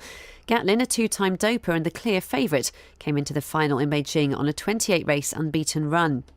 Meanwhile, Jessica Ennis-Hill says her heptathlon gold medal at the World Athletics Championships is one of the greatest moments of her career. The Olympic champion only decided to compete in Beijing within the past month. The sport's been engulfed in doping allegations in recent weeks, but Ennis-Hill says she tried to ignore these stories going into the championships. There has been some really negative press and it's horrible to read. I think when you come into a championships like this, you've just got to keep focused on what you need to do and try not to get too caught up in everything else. And I was just focusing on each event and wanting to do my very best here. Lewis Hamilton extended his lead at the top of the Formula One Drivers' Championship to 28 points with a dominant win at the Belgian Grand Prix. The world champion converted pole position into a lead on the first lap and won ahead of teammate Nico Rosberg. And after being named the player of the Ashes series, England batsman Joe Root says their next aim is to regain their position as the #1 test-playing side in the world. England lost the 5th and final test but take the series 3-2. And you can get the latest news and sport online at bbc.co.uk/3 counties. Well, I'm not the kind to kiss and tell, but I've been seen with Farrah. I've never been with anything less than a 9. So fine, I've been on fire with Sally Field, gone past with a girl named Bo, but somehow they just don't end up as mine. It's a death-defying life I lead. I take my chances.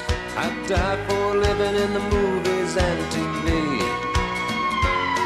But the hardest thing I ever do is watch my leading ladies kiss some other guy while I'm bandaging my knee. Hey, hey. I might fall from a tall building, I might roll a brand new car, 'cause I'm the unknown stuntman to make Brentford such a star.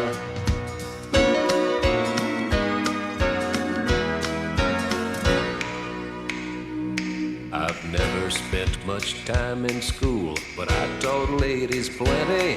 It's true, I hire my body out for pay. Hey, hey, I've gotten burned over Cheryl Teague's, blown up for Raquel Welch. But when I wind up in the hay, it's only hay. Hey, hey, I might jump an open drawbridge or toss and throw a vine. 'Cause I'm the unknown stuntman that made Eastwood look so fine.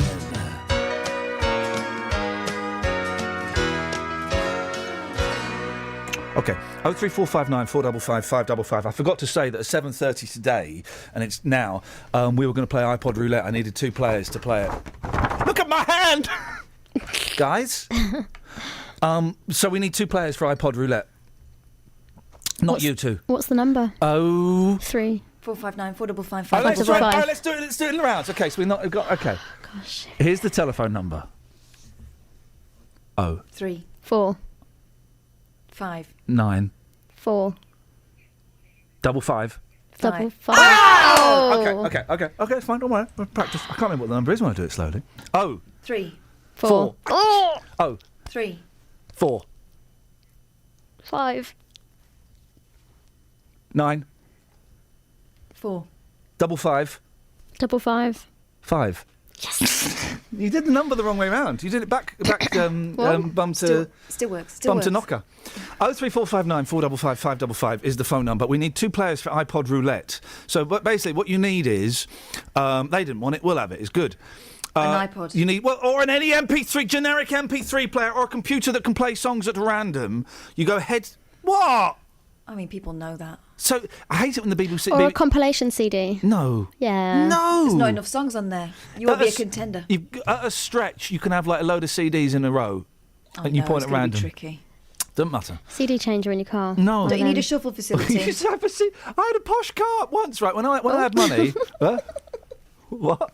Once when I had money, I bought a really expensive car. What kind? An Audi. Oh. £21,000. Yeah, no man. Dean Gaffney had bought one from the same place the week before. You are similar. I mean, I bought it on the Never Never. And it was so posh, it had a CD changer in the boot! Yes. You had to preload 6 CDs in the boot! Where's the luxury in that? It was under the rug where the wheel was. You had to lift the rug up, get the CD changer, then you got 6 CD cases just floating around. What's that all about? And I hate it when you're on an aeroplane and they bring you the food and it's like this tiny... What's that all about? Gosh. And then I hate it when you're staying in hotels and then they put chocolate on your pillow. What's that all about? You should take that to Edinburgh. That's what that's all about. I'm going to send that to Michael McIntyre, the big bucks, the big fat bucks that he is. Now, you need to tell us that story. 03459 455 555. We need 2 people with an MP3 player, an iPod. You come on, you go head to head. It's dead simple, and you win a prize. And what's the prize? I don't flip know. Kelly? One night with Kelly. So anyway, it's cheap. I'm not gonna lie. In it though, is that boy still out there? I've done it. Yeah. Daniel Son, wax on, wax off. Hello, I'm live from the slide in Dunstable. Live from the slide. He go up, he go down. Don't get your feet on the slide. No, it's where I'm here. Hold on, so you can see me. There's lots of slides here. Don't put that wood chip on the bottom of the slide, even though it's fun. Other kids have to come down in it. Yeah. What you got for us, Daniel San? Well, I came in this morning and you were moaning about fat kids. You were showing off about being in an earthquake. Well, let us, coitus interruptus. I was showing off about being in an earthquake, that's right. I wasn't moaning about fat kids. I was telling a very delicate story about how I saw one and felt sorry for him and was trying to encourage my kids to go and play with him. Right. Then he ate one. Well, the people of Dunstable, they're not too fussed about fat kids, to be honest. Oh. But earthquakes, I found one of Earthquake's biggest fans, John. He's got a favourite earthquake. He told me all about it. Hang on. There were very, very specific instructions, and I'm just going to turn your fader down for a second, Daniel Sam, while I go back to the production team. Who remembers the specific instructions I gave that boy? Yeah, you bet. He used to ask, ever been in an earthquake? And if they said, well, whatever their answer was, Iain has. Yeah. And then, ever felt sorry for a fat kid? That was it. Ever been in... So let's practice it. Kelly, ever been in an earthquake? No. Iain has. Ever felt sorry for a fat kid? Sometimes. Catherine, ever been in an earthquake? Yeah. Well, so has Iain. Do you feel sorry for a fat kid? Always. That was it. Now, I see we've got 1 minute 25 of audio coming up. Yep. Daniel San. Yes. Am I going to get what I have just reenacted with, and I've got to say it, 2 beautiful-looking ladies. You are looking hot. Recognise. Your booty, your top bits, the eyes, the window to the soul, the lips, the teeth. Oh, just... You're looking like so much beautiful ladies that I'd love to see you bent over a kettle making me a nice cup of coffee. I'm still here. Yes, Daniel San. Yeah, you'll get all that and more. I didn't want more. I specifically didn't. Well, I treated you. I'll treat you in a minute. Have you ever been in an earthquake? No, never. Are you sure? Yeah, totally. Because Iain has. Really? Yeah. Wow. Ever felt sorry for a fat kid? Yeah, of course. Why? They're adorable. Ever been in an earthquake? An earthquake? No. Iain has. I gotta get a bus, mate. Which bus? One of them. Doesn't matter which bus. No. Where are you One going? of those Milton Keynes. So it probably doesn't matter which bus. No. Ever been in an earthquake? No. Iain has. Oh, has he? I've never been in one, but I've seen them on TV, but never been in one myself, so... You a big earthquake fan? Yes, I like films with earthquakes and everything like that, so... What's your favourite earthquake? The one that... Well, couldn't say it was favourite, but the one that hit Everest, because it was the biggest one ever. Have you ever been in an earthquake? In an earthquake? Yep. No. Well, Iain has. Who's Iain? Who? Iain Lee. Oh, okay. Right, and? Well, that's just it. The point is? I think it was 4.5 on the Richter scale. But that's not much, though. All right, you haven't been in one. Ever felt sorry for a fat kid? A what? A fat kid. A fat kid? Yeah. What do you mean, a fat kid? A child who is fat.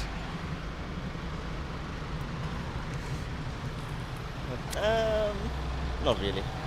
Oh, ladies and gentlemen, yes. Oh, How can you have no sympathy? Oh, he's passed with flying colours. That was beautiful. Was that right? That was beautiful. In fact, I want to use you in the next hour for something. We were thinking we were going to get palmed off with a chancer, as we often do. We like this one. We like this. We like Daniel. Have we got you all right, Daniel San? No, only tomorrow. Right. We'll see about that. Can we? What you doing? Why have we not? What you doing Wednesday, Thursday, and Friday? I'm helping out Roberto. I'm working on setting up your show. Yeah, right. No. I want you out doing more. Right, what can we send them out on? Give us what are we talking about? Want to find the vibe on Casualty? Yeah, okay. Okay, I want you to ask that specific question. What's the vibe on Casualty? All right. Thank you, Daniel San. He's good, isn't he? Hey, that was a surprise. I wasn't expecting that. I was expecting, if I'm honest, a load of old rubbish. That's why I told you to cut it down from 2 minutes to 1 minute 25, and you did. I actually knew his potential. I've always seen it. Wax on, wax off. He's not just a pretty face. He's not even that. He's pretty buns as well. Oh. Texas. Yes.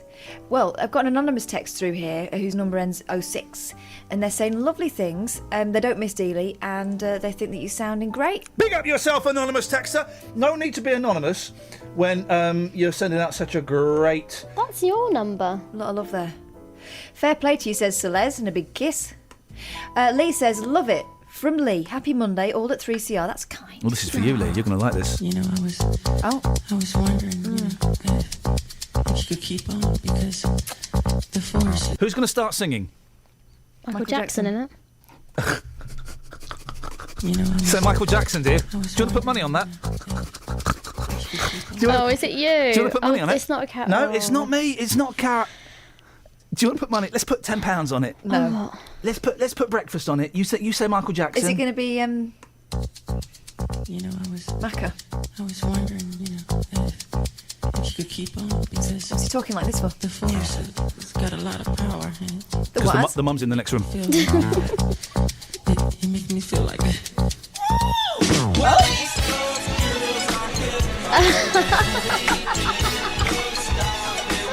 Yeah, it's Mike Love of the Beach Boys. Who even thought of doing that? Anyway, That's awful. that is one of the worst. It's a shame I can't play the Beach Boys versus Busta Rhymes. Too rude. Yeah, I mean, there's a strong... Those Beach Boys. There's a strong chance... Beach Rhymes. Because, I mean, there's a strong chance that this is just going to... It will, don't. No, I'm not going to. Similarly, ODB. You don't have any of that. No, I'm not going to. OD Beach Boys. Okay, because anyway, my computer's crashed. Stop it. Anyway, Matt says, the Slits. Woo-ha! Sorry? The Slits, yeah, we played the Slits. BBC Local Radio, thank you. Hang on, let me get it to the... hang on, let's try this one. Hang on a second. Computer's very slow. Computer's slow this morning.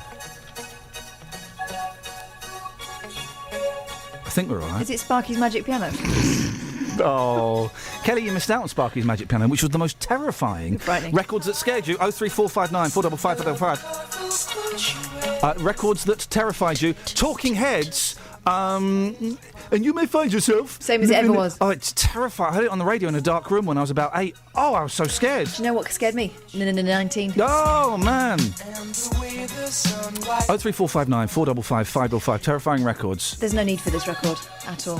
So? There's no need for this record to have been made. Hang on a minute. Well, there's every need for this record to have been made. It's the Beach Boys and Good Vibrations.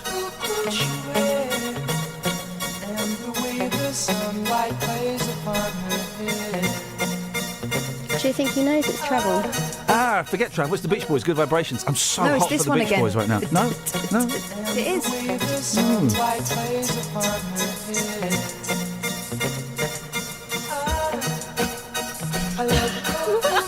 Oh, stop it. Trance. I want to eat my own face. Yeah, that's what drugs do.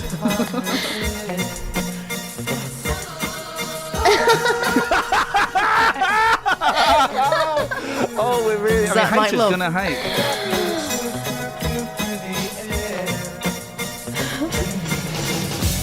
Oh, no. This is amazing. This is actually amazing. But you I have like to that. That's you good. have to tread carefully with this one. Hang on, it's Missy Elliott again. Hang on. You have to tread carefully because it's got there's a bit where, let's just say, indoor language that you would not associate with America's band is used. Oh, there she is, Missy Elliott in the background. Yeah. Hello. Careful. Hola. I've got it. I'm riding Missy Elliott. Oh. Yeah, I think that's about as far as we can go with that, ladies and gentlemen. Travel news for beds, cards, and bugs. BBC Three Counties Radio. On the M40 between the Denham roundabout and the M25. It's also slow through the Swakeleys roundabout at the moment. On the M25, it's very slow in patches anti-clockwise between junction 27 for the M11 and 25 for Enfield. And it's also very busy now on the M1 southbound between junction 10 for Luton Airport to 9 for Redbourne. On the A421 in Buckingham, it's very busy eastbound at the Total roundabout. And the A509 southbound in Chicheley, that was closed earlier on between the A422 in Chicheley and the Rennie Lodge roundabout at Newport Pagnell, but that has now just been reopened. On the trains, Thameslink are reporting disruptions, delays and cancellations between Bedford and Brighton and between Luton and Sutton because of a shortage of train crews, and so the 8:03 services are cancelled. Samantha Bruff, BBC Three Counties Radio. Thank you, Sammy. Right, it's 7:47. It's Monday, the 24th of August. I'm Iain Lee. These are your headlines on BBC Three Counties Radio. A pilot from Hertfordshire who was involved in the crash at an air show in Sussex remains in a critical condition in hospital this morning. 2 people have been arrested on suspicion of murder after a man was stabbed in High Wycombe on Saturday night, and a Buckinghamshire man whose disabled daughter needs round-the-clock care says his local council have cut her disability payments without warning. Let's get the Wev. Beds, Hearts and Bucks weather. BBC Three Counties Radio. The Met Office have a yellow warning in place until 10 o'clock tonight. That's because we're expecting rain, fairly heavy and thundery in places for much of today and into this evening. We'll have some brisk winds as well, but feeling quite a bit fresher than the weekend with highs of 17 degrees Celsius. Rain clears overnight, leaving us with a cloudy but dry end to the night with lows of 10 degrees. Sunny spells first thing tomorrow, and then another band of rain pushes northeastward. So first of all, a fair amount of cloud and then rain, which will be heavy at times, but not as heavy as today, and clears in the afternoon. Still quite breezy though, and leaving a lot of cloud at the end of the day. Temperatures reaching 18 degrees Celsius. We've got more rain on Wednesday, some heavy bursts in between sunny spells. It's looking wet on Thursday, and then brighter on Friday with sunny spells, but we may still see some further rain. That's your latest forecast. I thought we'd sacked we've sacked the Met Office off, haven't we? Yeah, After 93 years, we've sacked them off. We've had some terrible weather recently. It was coming, wasn't it? Well, you can just get the weather by going on your phone, isn't it? You press the took me ages to work this out. You just press the sun button. Where's the picture of the sun? I can never find it. Just look outside. Exactly. I actually use something called Windows. Oh, I don't use Windows anymore. I'm Apple. Now, where's the picture of the sun? It's dead easy. Hang on. This is why we need the Met Office. I can't find the picture of the sun on my phone. That's the problem. Every Sunday morning from 6. Around 350 people gathered at the Peace Pagoda in Milton Keynes for an interfaith ceremony to remember the dead of Hiroshima. Mike Naylor. There is, of course, a greater challenge, and that is how to abolish all wars altogether. A new report has provided some stark facts about holiday hunger for many families. We were prepared as a church community to do this when we realised the need that was out there. Every Sunday morning from 6. Well, many different music and Christian festivals are taking place up and down the country, of course, during the summer holidays. We've got a ska band which do some kind of traditional Christian hymns, but in a new format. Mike Naylor, every Sunday morning from 6 on BBC Three Counties Radio. Just clip that bit where the guy's talking about the ska band, because I cannot believe. Now I'm dead spiritual now. But do it quickly, yeah. I cannot believe what that man just said. It's like all of the my favourite genres of music combined into one genre pie. What's happening? It's to a you? music pudding, and I want to just dig my spoon in and see what comes out and slurp on it. Sounds awesomeness. I'm dead spiritual now. I got it over the last couple of weeks. I'm even going to start listening to reggae and stuff, and only like the pop stuff. And all right, mate. Enough with the heavy typing. I'm trying to have a spiritual moment. You be 40? No, me be 42. There.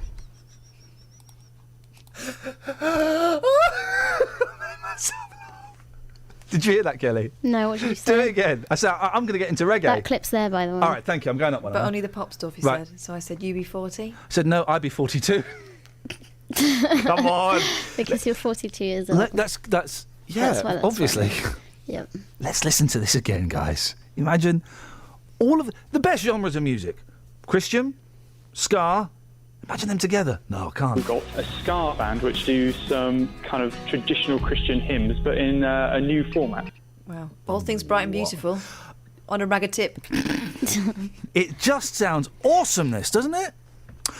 I keep saying the phone number. No one's calling in because they'll miss Justin. You can have him back soon enough. Don't you worry. 03459 455. They didn't ring then, though. Oh, good. How many players have we got for iPod? iPod roulette, that's the police officer special. Oh, that's a great idea. iPod roulette, it's for our boys and girls now. In blue. Yeah. But we're not playing that today, we're playing iPod roulette. How many players have we got? We need 2. Shall I round it up to the nearest whole number? Yes, please. 0. OK, well that's... Hey, just saying that as though it's a bad thing. We only need 2 more. We're not far off the target. Gosh, you really are spiritual now. 03459 455 555 is the phone number if you've got an iPod or an MP3 player. Who am I kidding? There are no other MP3 players. Oh, yeah, now I wasn't here for this story. What is it? OK. I just know that just because I didn't listen when I was away. I can't. It makes me jealous and makes me feel maudlin. Hang on. I'm not finished. Is it my turn yet? Not yet. Okay. I will give you the finger. Go on now. I'm giving you the finger. Bucks County show's coming up at the end of the month. Oh, yeah. It's nearly the end of the month now. Isn't it? Nearly winter. Winter draws on. Ladies. It's nice out, isn't it? I think I'll leave it out. OK, back to this rather important story. The Bucks County show is coming up. And as usual, there will be a presence from the local hunts. Oh, that's nice to be given presents. And their hounds. Yep. Well, a Buckinghamshire lady caught wind of this. Yeah. And said to herself, this isn't right. This is supposed to be a family show. This feels a bit political, given the fact that there's going to be a big vote quite soon to decide whether to repeal the ban. Yeah. Still with me? A little bit. I don't see what her problem is. Well, she says they should either not have them there or they should have the counter-argument there. All right, yeah. And that's Loads of people agreed with her online. It got put on forums and stuff. She's got over 100,000 signatures. And that woman is Katie Angus? Yes. Right. She came on. She's the anti-hunting lady? Yeah. OK. But the thing is, it's gone massive online. Over 100,000 signatures. Flipping, eh? It's been shared by the likes of Brian May and that. Oh, well. Anyway, so we got Ray Stollery on to ask him whether she could possibly come along to the Bucks County show and represent the anti-argument. Ray Stollery is one of the organisers of the show. He's the spokesman for the organisers of the show. Ray, I hope you don't mind me kind of filling in the blanks like that, but I was away and I know this is an important story. So, Ray, what is going on? Have you found space for Katie? Yes, we have. Fantastic. No, well, that was the thing. Oh. Then we got Katie back on and she went, I don't know if I can do it by myself. And I'm a bit worried about the repercussions that may happen. I'm just one person on my own. You do this bit, because I've got no idea. She wanted to bring the League of Cruel Sports in on it as well. And that kind of changed things a little bit. and, it wouldn't be just one woman and a table and chair anymore, would it? Right? So there was a little bit of concern about that. But then at the end of the conversation we have with her, you phoned us up again, didn't you, Ray, and said that the organisers had said, right, you can come along, Katie, and only Katie.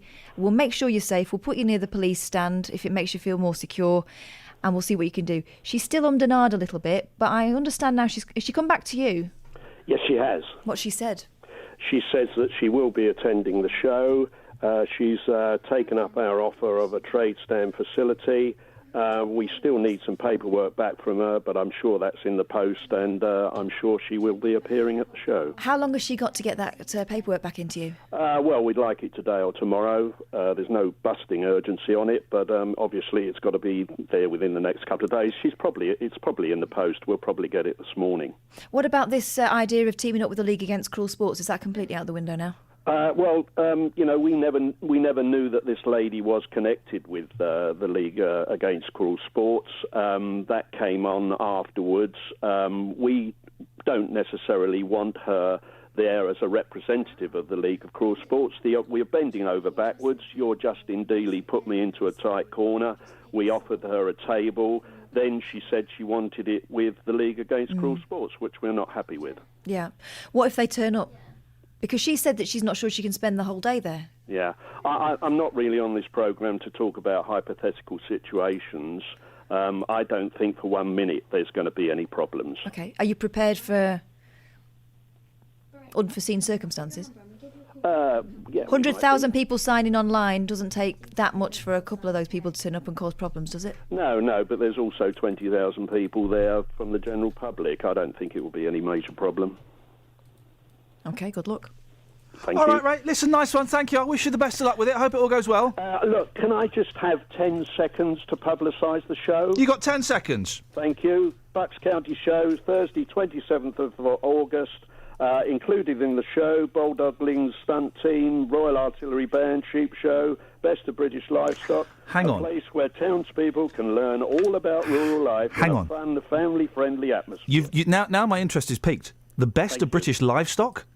Pardon? Did you just say the best of British livestock? The best of British livestock. How do you? Because I do like these things. How do you judge a good sheep from a bad sheep? Now you need an expert on that subject, of which I'm not. Because all sheep to me, and I don't want to sound sheepish, but all sheep to me look exactly the same. No. Some have got long hair, some have got short hair, some have got long legs, some have got short legs. Unbelievable. Little minxes. Ray, you've plugged it. I wish you the very best of luck. I hope it goes well. Thank you. Thank you, mate. There we go. That's Ray Stollery. Thank you very much indeed. Thank you, Catherine. I just thought, I followed on Twitter. I didn't listen. So I thought it best that you do it. Do you know what made it more of a thing than it sounded when we were talking? Yes. Katie herself. What? You'll have to listen back. I'm not gonna. Well, she was one of these people who talked a lot. Yeah, I'm kind of... from the little bit of gossip I've heard about Katie, i.e. that conversation just there, I've already made my mind up. I've got you 2 iPod roulettes. Sorry? I've got you 2 iPod roulettes. Nah, don't worry about it. Oh, honestly, this will be... This, all right. this. We'll do it when... Catherine, do a bit of production. When do you want to do it now? 8:30. Ah, yes. Sorry? This is going to be good. Wow. Thank you, Kels. Travel news for beds, cards and bugs. BBC Three Counties Radio. It's busy on the M40 away from London, approaching the M25 from the Denham roundabout, and also it's busy on the M25 from junction 25 for Enfield, and it's also slow anti-clockwise between junction 17 for Maple Cross and 16 for the M40. On the M1 southbound, it's very slow from junction 10 for Luton Airport to 9 for Redbourne, and earlier in Chidgley on the A509 it was closed southbound between Chidgley at the A422 and the Rennie Lodge roundabout in Newport Pagnell, but that has reopened. Still looking a little bit slow on the speed sensors at the moment though. On the trains, Thameslink have disruptions, cancellations and delays on services between Bedford and Brighton and between Luton and Sutton because of a shortage of train crews. Samantha Bruff, BBC Three Counties Radio. Thank you, Sammy. Angry texter. Can't believe you're giving Katie Angus is getting more airtime. She didn't. Hope you give the Buck Show guys some airtime to promote the show. I did. Honestly, I know how to do a radio show. Trust me. 03459 455 555 is the phone number. This is unlike any other local radio breakfast show. Okay, we don't fill it with GNS packages and poets and, I don't know, local food testing and barbershop quartets. We don't do any of that nonsense. This is Skills with Z. Local and vocal across beds, hearts and bucks. This is BBC Three Counties Radio.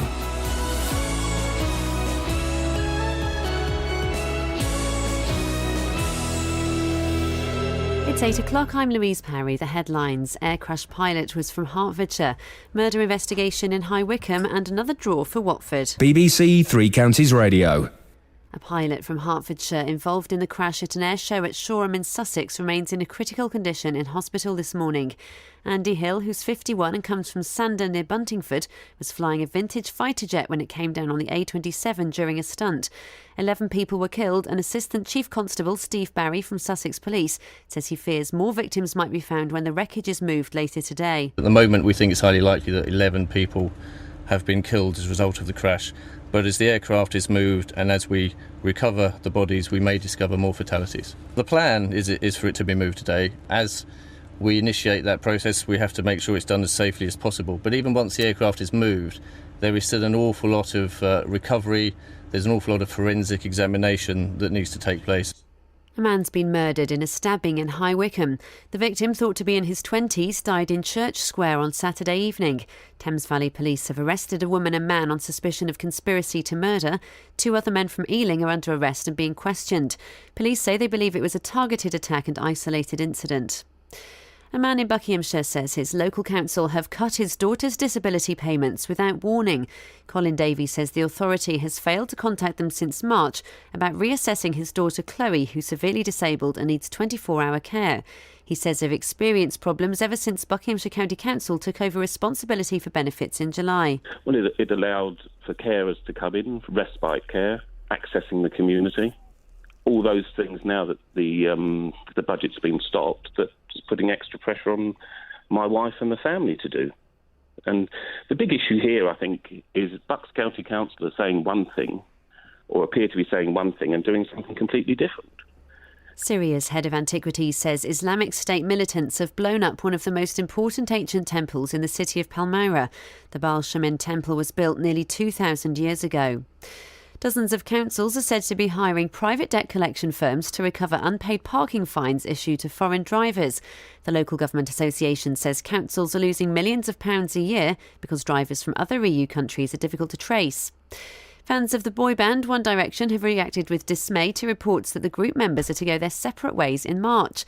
They're said to be preparing to take a year's break, although there's been no official confirmation.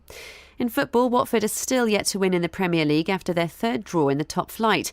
Yesterday saw a goalless draw against Southampton at Vicarage Road. The weather for beds, hearts and bucks, a cloudy and wet day with some heavy and thundery showers possible later. Feeling cooler than it has been recently with a top temperature of 17 Celsius, that's 63 degrees Fahrenheit. And you can get the latest news and sport online at bbc.co.uk/3 counties. Come in. I can hear them. He's here, honestly. No. What is the top of the hour? So I press that one. Thank you. I can hear you slowing down and everything. Sorry. Thank you. Just talking about the shows we've got planned this week. Boy, oh boy, oh boy, oh boy. Morning, guys. Iain Lee, BBC Three Counties Radio. We're going to play iPod Roulette at about 8:30. What songs scared you? That Slit song we played earlier on, I find terrifying but hypnotic. And what was the Talking Head song, Kath, that terrified me? Same as it ever was. Yeah, I know. I just can't remember the name of it. What was it? Same as it ever was. I know, it's just one song. What is it? Same as it ever was. I know it's just one song, Catherine. I know it's not changed, but just what song is it?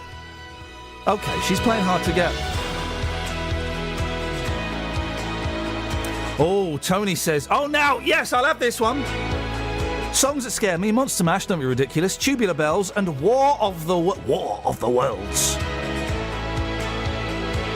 03459 455 555 is the telephone number if you want to give us a call. 81333. Start your text 3CR.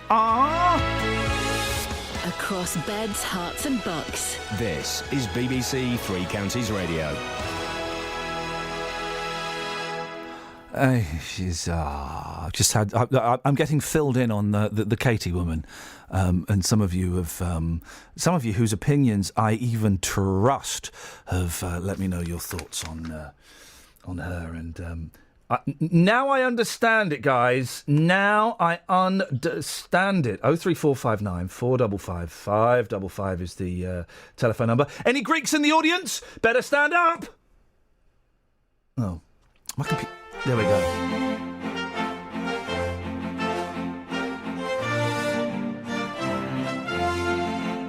We went when we went to Greece. Okay, went to Zakynthos, and every year we go and see like a show there. I love it when our guests don't answer the phone. It puts me in such a great position. It means I can talk even longer. And we went. There's this big. What would you? It was in Greece, Catherine. Yeah. It's this theatre in Greece, but it's like outdoors, and it's like an amphitheatre. Yeah. What do they call it? An amphitheatre. Yeah, and the stage is there, and then the seats kind of go up in a semicircle. Mm-hmm. An amphitheatre. Yeah. What is that called? Any ideas? Amphitheatre? Yeah, it was. I don't know what it was called though. Was it amphitheatre? It doesn't matter. Anyway, we went last year and we took the boys there to the posters up all around town, one night only. Come to the amphitheatre. Well, I don't know what it was called. We just knew that there's only one theatre on the island. And last year we went and saw a racist version of Mary Poppins. How could it be racist? I don't remember them going to the jungle with blacked up people with bones through their noses. Ah. This year, it was a poster with the pictures of many, many of the most famous Disney characters of all time. I don't think that production was an officially endorsed Disney production. What gave it away? Peter Pan's moustache. I mean... Well, the boy who never grew up. It was weird. I mean, it was fun, but it was like an hour and a half. It was all in Greek. It was all Greek to me. Do you know what the Greeks say? You know, we say if they don't understand, we don't understand something. We say it's all Greek to me. Turkish. No, they say it's all Chinese to me. Isn't that funny? Isn't it funny? The Spanish say that too. Okay. Anyway, where you going? Nowhere. I'm just waiting. Okay. I can put someone else up if you. But it's fine. I'm enjoying this. Have you got a caller? Nope. Good. We went and saw this show. Okay. Where? It was in this Greek theatre. I don't know what you'd call it. There's a word for it. It's like outdoors. Describe it. Well, it's like outdoors, and it's like the stage is kind of is in front of you, and it sticks out. And then the seats are amazing. They're kind of just carved into stone, and it's kind of like a semicircle. It's open air. So it looks a bit like steps, but you can sit on them. Yeah. That sounds like an amphitheatre. I don't know what I don't know what the word is. Someone's written the Pantheon. Nice try. Anyway, so we saw this show. It was not officially. If Disney had a hairy pan. There's a hairy pan. I've not seen a hairy pan for years, and I sent it back. Not eating this. The girl was terribly upset. Disney can make if Greece were a rich country, Disney can make a fortune. They just need to send one legal representative to the island of Zakynthos to go and close down that show, and all of the shops that have just got Disney characters stuck in the windows. Yeah. I had a similar experience at a caravan park in Norfolk. Oh. They had their very own dance troupe. I say dance troupe, it was 3 girls. Yeah. There was also a fella who was a singer of sorts. Yeah. And they did a little rendition of, medley, really, of songs from Disney's The Lion King. You may be aware of it. Yeah. And to show that they were being lions, they had forks strapped to their fingers. Whoa. And they had a great big papier-mâché rock that they stood on and held a baby lion aloft. That was later used by the singer in a different guise. He mounted it through some dry ice and sang Love on the Rocks. Glenn, can you believe what you're hearing? Glenn? Oh, Glenn. Oh, Glenn. Let me phone him back. I played the wrong jazz album earlier on. I've got 2 Beatle jazz albums. I played the wrong one. I played the wrong one. You've got 2? Yes, mate, and I played the wrong one. Hang on, let me get Glenn. I played the one that is accessible and understandable. I meant to play this one. Oh, hang on a minute, my computer's gone slow.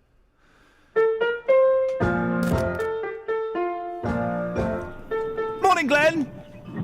Morning, Ian. Nice to have you back. And do you know what? It's nice to come back, although being away, I've completely mistimed my bodily functions. And let's just say, it's uncomfortable here this morning. What have you got for us, Glenage? Well, you asked about songs that scare you. This song didn't scare me, but it was quite disturbing in the words. Yeah, that's fine. We'll take disturbing songs, yes. Okay, Suicide by Barclay James Davis. Oh, flipping it. I don't know that one. Have a listen to it. It's quite sad, especially as I lost a good friend to suicide many years ago. The literal reminder of such a tragic loss is going to hurt, isn't it? Yeah. But it's a story about a man who went and he took his life. But have a listen to it. Barclay James Davis, Suicide. Glenn, I'm probably not, but thank you. Okay, here we go.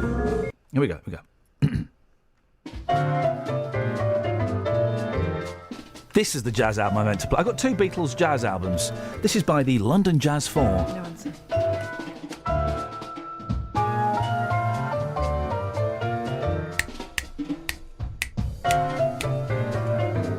Right, no one answering. It doesn't matter. The stories aren't the show. This guy is. No? Okay. I'm not a man. Wowzers. Go on. So, anyway,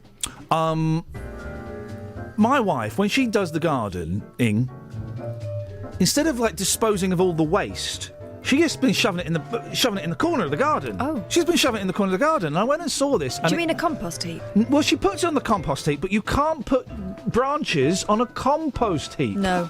It needs to be something slightly So damp. the whole back corner is just full of wood and trees and rubbish, okay? And it made me anxious, old school anxious. So I phoned up some companies to get a quote to come and clear it, right? One company, and I'm saying this to be descriptive, not to be racialist, Polish. Yes, and? They said, could you send photos, please, of waste? So I took a picture of my stomach, Italian. and they said, no, we mean waste in the garden. Oh.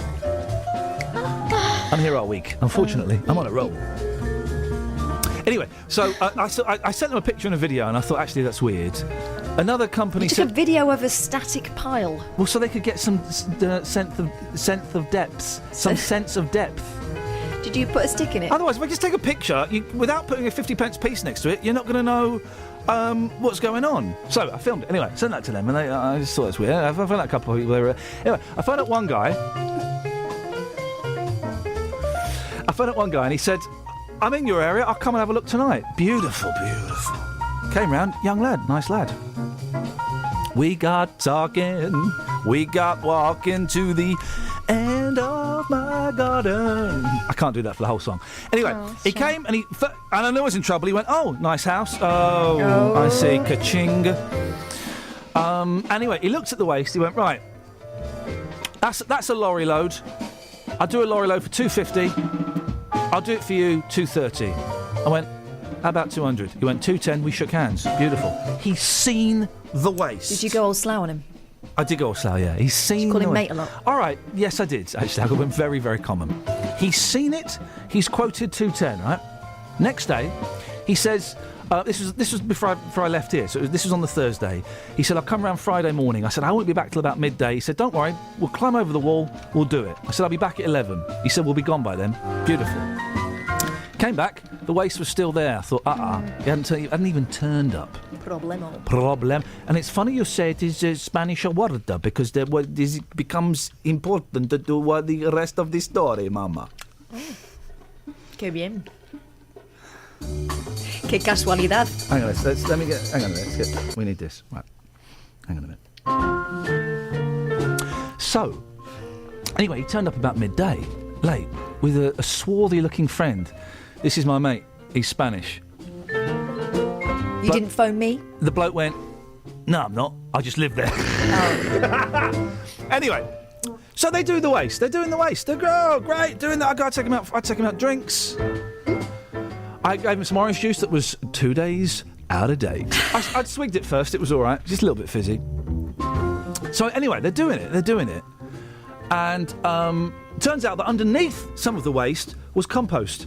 So there was even less waste for them to take because it was compost. And I said, leave the compost.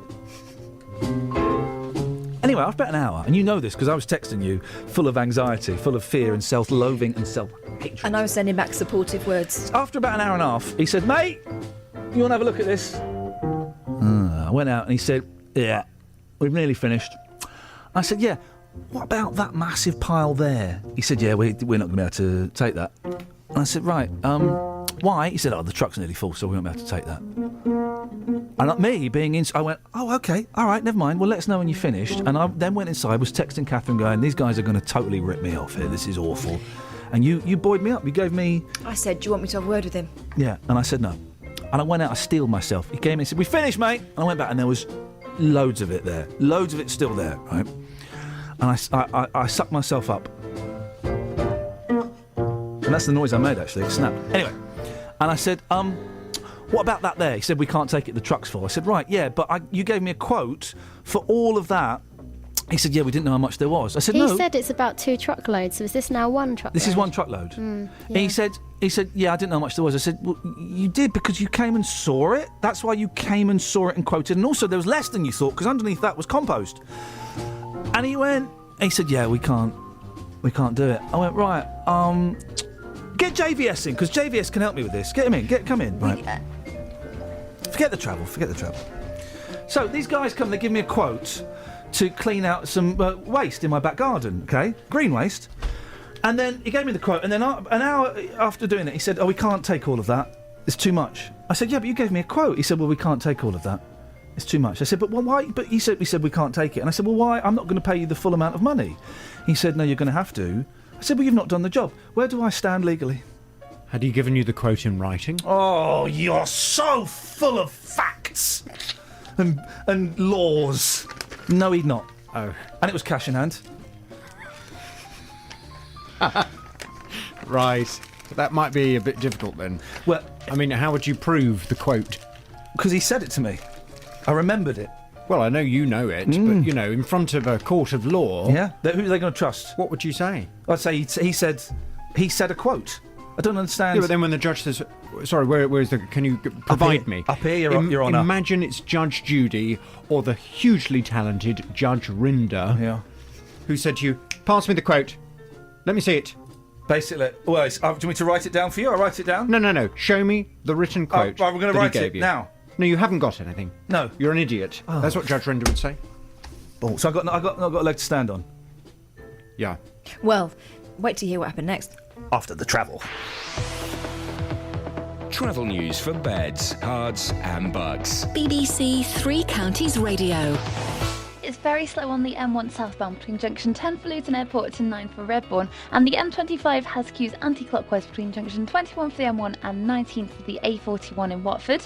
The M40 is very slow heading out from London from the Denham roundabout towards the M25, and on the A40 in High Wycombe where the roadworks are between Brandon Road and the Chorley Road, it's looking a little bit slow on the speed sensors at the moment. It's also looking quite busy on Amersham Road as well on the A404, and on the trains Thameslink have said that there's a normal service running again between Bedford and Brighton and Luton and Sutton after there was a shortage of train crews earlier on. Samantha Bruff, BBC Three Counties Radio. Thank you, Sammy. We'll continue in a second, JVS. Let me just do these headlines. 8:18, it's Monday the 24th of August. I'm Iain Lee. These are your headlines on BBC Three Counties Radio. A pilot from Hertfordshire who was involved in the crash at an air show in Sussex remains in a critical condition in hospital this morning. 2 people have been arrested on suspicion of murder after a man was stabbed in High Wycombe on Saturday night, and a Buckinghamshire man whose disabled daughter needs round-the-clock care says his local council have cut her disability payments without warning. It's all about the food. We're in the kitchen, the actual kitchen here at BBC Three Counties Radio. Nick Coffer's Weekend Kitchen. I have a confession to make. Go on. I don't like blue cheese. But I love this. Local chef showcasing simple, straightforward dishes you can try at home. Gooseberry crumble, Thai noodle salad and easy lemon tiramisu. All of those recipes, as always, available on our recipe sheet. Good home cooking that everyone can do, but it's so tasty. The reason that I put coconut water in there was just actually to slacken off the sauce a little bit as I was cooking it. It's milder and it's creamier and it's sweeter. You're definitely right, it's sweeter. And it doesn't taste of feet. Nick Coffer's Weekend Kitchen, every Sunday morning from 11 on BBC Three Counties Radio. So basically, I'm stuffed, is what you're telling me, and that's very disappointing. Anyway, what's on your show this morning? Coming up on the Big Phone in this morning from 9, is it right to tell 1 million disabled people they should get off benefits and find a job? Plans to reform sickness benefit will be set out by the Work and Pension Secretary Iain Duncan-Smith in a speech later this morning. He's expected to say that relentless efforts must be made to get people off welfare and into work. And instead of people being deemed fit to work or not, there should be more support to help people take up any employment they're capable of. The government hopes the radical changes will force up to 1 million more disabled people into work. Well, I want to know from you this morning from 9, is it right to tell 1 million disabled people they should get off benefits and find a job? I'd love to hear your views. I'd love to hear your personal experiences. And you'll need our telephone number from 9. Is it working this week? I hope so. Okay. 03459 455 555. This is Iain Lee on BBC Three Counties Radio. Right, Sarah's there. Morning, Sarah. Good morning, Ian. You've been waiting for ages, and I humbly apologise. I've got a stupid computer screen that makes it really difficult to know when people are there, so I'm sorry to have kept you waiting. Now, the reason we got you here, Milton Keynes shopping centre bosses are being accused of posing as ordinary Joes to make their expansion plans look popular. Into is the company which owns the newest part of the centre MK, which used to be called Midsummer's Place. It turns out the managers of their sister sites across the country have been sending favourable comments into town planners. Sarah Pinch is the president of the Chartered Institute of Public Relations. Morning, Sarah. Good morning. Thank you very much for hanging around. What do you make of all this? I think that it's a poor show when people who are posing as members of the public are not clear about their involvement with the organisations involved. And I think that it probably is normal, as the general manager of Into has said, that people involved in something want to support it. And I think we'd all be fine with that if they put their hands up and were clear about who they worked for. So, because they didn't use fake names, did they? They used their real names, but you feel that they should have said, by the way, I work for this company, but this is my opinion that this and this are good ideas. And I live in Manchester. Right, yes. Because I think for me, that's one of the key things, is this is obviously something that's of great interest to people in and around the area where it's being built. Yeah. Now, if I live in Bristol, therefore, if I lend my support to that, and I'm in Bristol, that's not really the same, Ian, is it, as a local resident saying I support it or I don't support it. So I think we have an expectation of a level of honesty that might not have come through in the way that these people have put their support forward. Do we have maybe I'm just an old cynical so-and-so, because I'm always, not even slightly, I'm always suspicious of reviews or comments or things that I read online, because anyone could write them. So I think there are letters of support that have been sent to the council. So I think it's both online and letters of support. Yeah. So I guess for me, one of the things that I was reflecting on about this over the weekend is, are we actually seeing that not enough people are responding in the local community to these kinds of appeals for support, or indeed the opportunity for people to say, I don't support this? And I wonder whether there's something that's broader about how do we get local communities more involved and more active in having their say about things that affect their local areas. Now, while we've been discussing this story this morning, I've been away the last couple of weeks, and I take great delight in being completely ignorant of all the news that's going on. A couple of people have posted on Twitter and on emails and texts about there's an investigation into fake benefit claimants in government literature. You're looking into that as well, aren't you? So the Department for Work and Pensions brought out a leaflet that included a whole set of case studies. An FOI was put in by some journalist colleagues who found out that those were not true stories, nor were they true photos. Oh. So there's one of someone called Sarah, no relation, and the photo was from a stock bank, so it was just a bank, an image bank. And the case study was made up, shall we say, in that it didn't relate to someone called Sarah. We called that out. As a response to that, the Executive Director for Communications for Government has said they will launch an internal inquiry. Oh, right, okay, yeah. We will wait for the outcome of that inquiry before we decide what to do in terms of launching our own. I imagine, I'm making up now, that they will come back and say, well, it may not be a real person, but all of these examples are amalgamations of different case studies. You know, they're all based on fact. It does smell a little bit sniffy. What could you do? Do you have any power to do anything? So we would need to wait to see what their investigation says, and if they've got evidence that show that there are actually 5 women who've all said those things and they've put them together, then we would have to look at all of that. If we looked at it, what we have done in the past is we have a due process, so everybody who's a member of the Chartered Institute signs up to a code of conduct. That code means that if you were to employ them, either within the BBC as a colleague, or if you were to employ them as an agency, then you would know they had to adhere to that code of conduct. If they don't, any member of the public can complain about a member of the Chartered Institute. We then have a process, we look into that, we draw a panel together. It's very serious and very thorough. And if we find that someone has not upheld the code, we can do a number of things. We can write to them. We can expel them from membership. Yeah. And if we expel them from membership, we make that public. All the outcomes are made public. Sarah, I really appreciate your time this morning. Thank you very much indeed. Thank you. Thank you very much. Sarah Pinch from the, President, no less, of the Chartered Institute of Public Relations. 03459 455 555 is the telephone number if you want to give us a call. Anyway, so... Sorry? So he starts quibbling about whether he can take all this stuff. Oh, hang on a minute. This is what we wanted. Hang on a minute. Here we go. This is the proper version. Hang on. Where's my computer? Here we go. So, anyway, the fella basically said, I can't take all your waste. I got it got very, very tense in my back garden. Very tense. And I said, I'll be honest, mate, I feel like you're shafting me. You actually said that? I actually said those words out loud. And in the end, he went... I'll tell you what, I'll just do it all for free then. I'll just do it all for free because I don't want you to feel like that. I said, right, now stop being an idiot and let's just do it. Right. He said, all right. This is the bit that stands out for me. In my memory, you telling me this, that's the highlighter pen moment. Yeah. I'll just do it for free. Why the change of heart? Yeah, what exactly. Happened then? What happened anyway, so then I go in. 10 minutes later, he said, mate, come and have a look at this. He said, we can't do it. I said, why not? He went for a wasp nest in there. And what? He went, there's a wasp's nest in that big pile of leaves. We can't touch it. What a coincidence. What a coinkydonk, right? I said, is it? And there are a couple of wasps. I went, right, show me. We walked under the tree. We ducked her in a tiny little corner. Leaves, couple of wasps. He went, here, look at this. Got his fork, rammed it in there. 1 million wasps came flying out. There was a wasp's nest in there.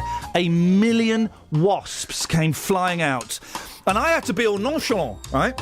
And I went, oh, look, it's a load of wasps. I'm just going to walk out casually. Got stung, of course. I pretend I didn't.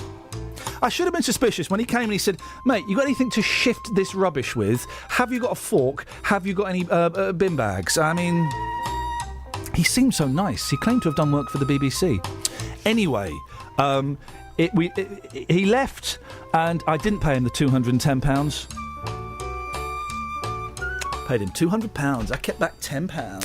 Player. It was the longest, quietest walk from the back garden to the front door. Not a word was said. It was the only word that could be used to describe that was awkwado. So the phone in is, hands up if you think he planted the nest. Here we go, ladies and gentlemen. Oh, and don't get me started on how I got the wasp's nest removed. Travel news for beds, cards and bugs. BBC Three Counties Radio. On the M1 southbound, it's very slow from junction 10 for Luton Airport Square Road and 9 for Redbourne. And the M25 has queues anti-clockwise between junction 17 for Maple Cross and 16 for the M40. In Watford on Chalk Hill, that's starting to look busy on the speed sensors around the Bushy Arches, and also on Rickmansworth Road it's slow around the Town Hall roundabouts. On St Albans Road as well in both directions it's busy around Lowestoft Road. And having a look at the train departure boards, the 8:40 service from Luton to Bedford has been cancelled. Samantha Bruff, BBC Three Counties Radio. Across beds, hearts and bugs. This is BBC Three Counties Radio.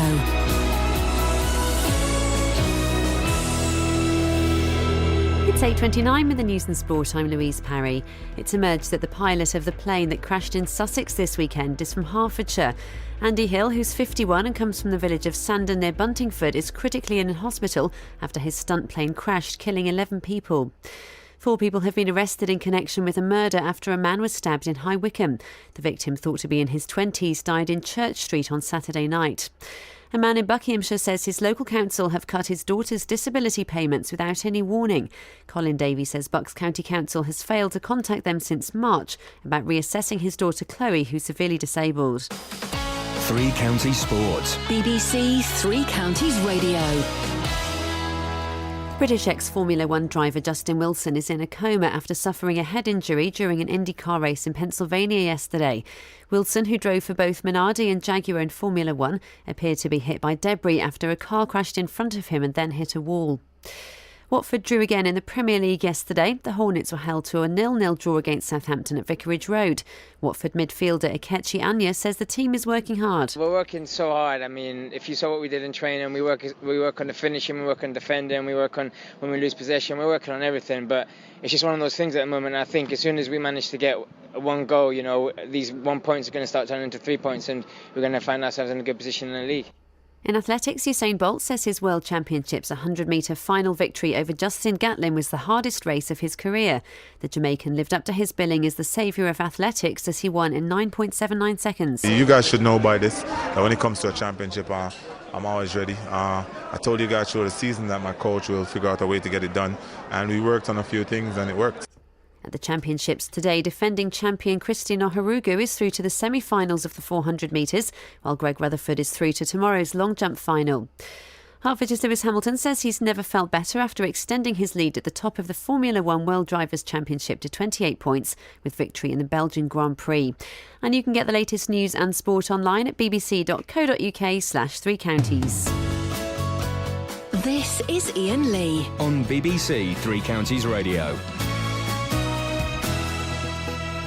So then I was thinking, I've got to get rid of this wasp, right? I've got the wasp's nest. There was 1 million wasps there, and I'm thinking I have got to get rid of these wasps, okay? So I phoned up a wasp company. I panicked. Phoned up the first wasp company that was there, and they said, yeah, 85 quid.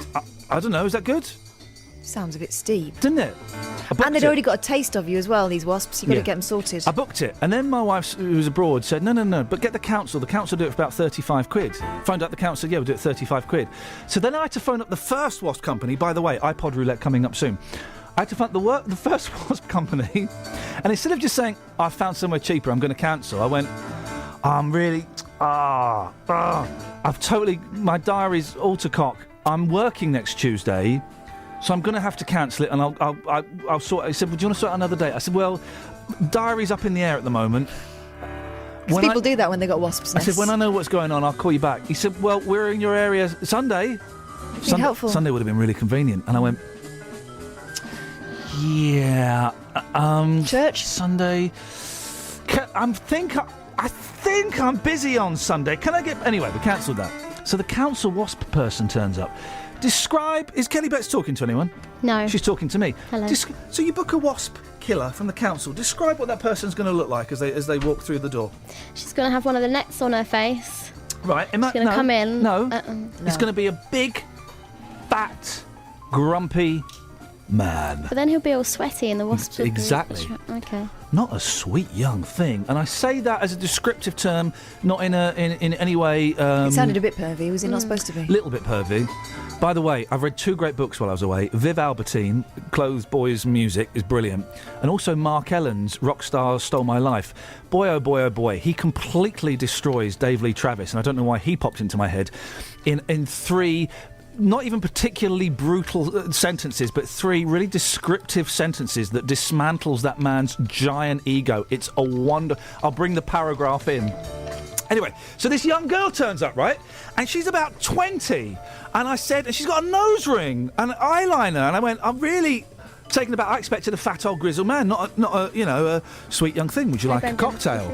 And she said, no, I'm here to kill wasps. Nose ring is more cider. Yeah. I gave her some Rizzlers. Anyway, she was really nice. And I said, I'm really surprised. I thought it would be an old bloke. Anyway, we got talking and she She killed the wasp. She did it, you know. She went, and I said, you must get stung quite a lot in your job. She went, no. Never been stung. I said, wow. How long have you been doing this for? She said it's my second week. And I just... and it was her summer holiday job. So what would you expect from a wasp man?